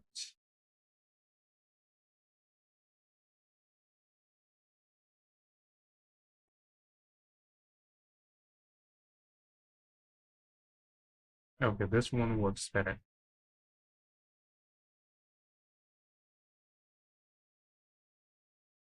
Maybe a little bit of nudge will help.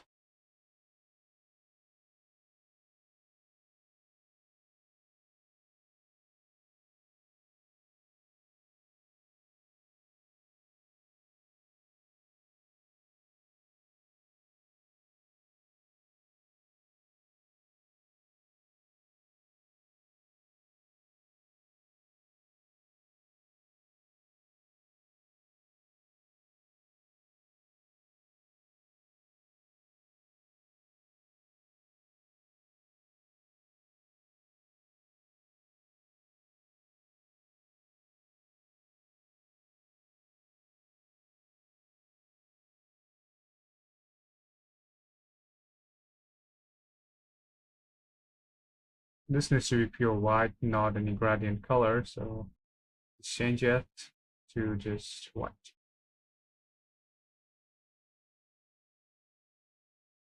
There's another circle at the bottom.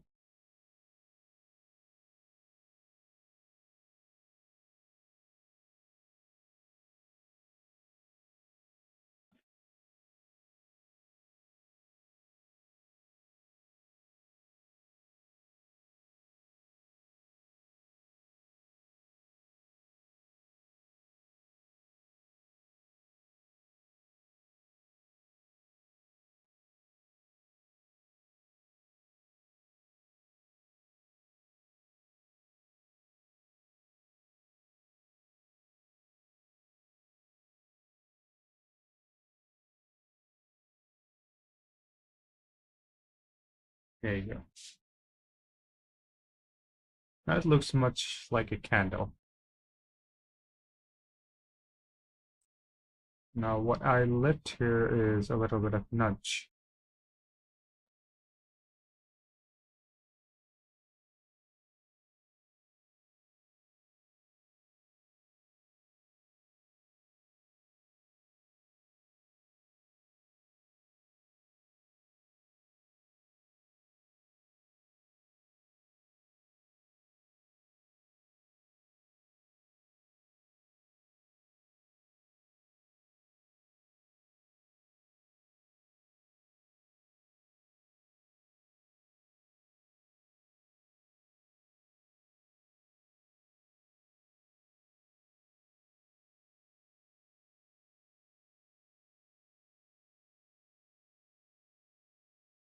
There you go.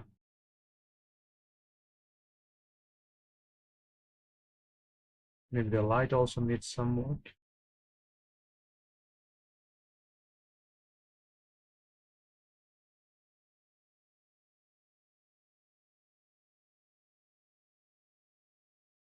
Okay, that works for me.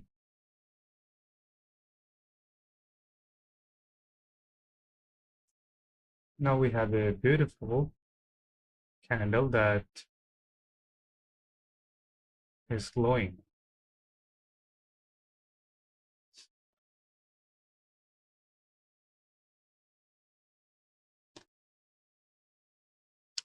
Now, obviously, one of the first thing that a flyer or postcard need is a title or text. So let's say Happy New Year here.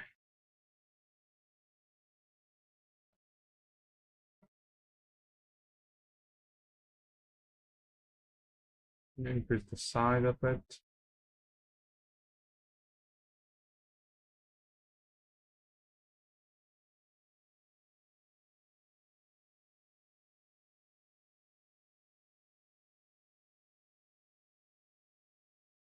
Maybe change the color.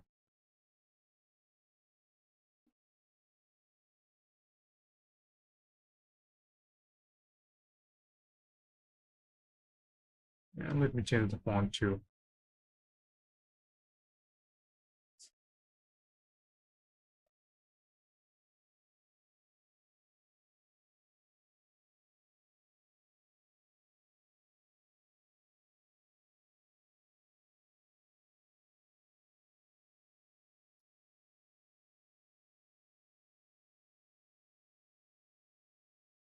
Let's give it a shadow.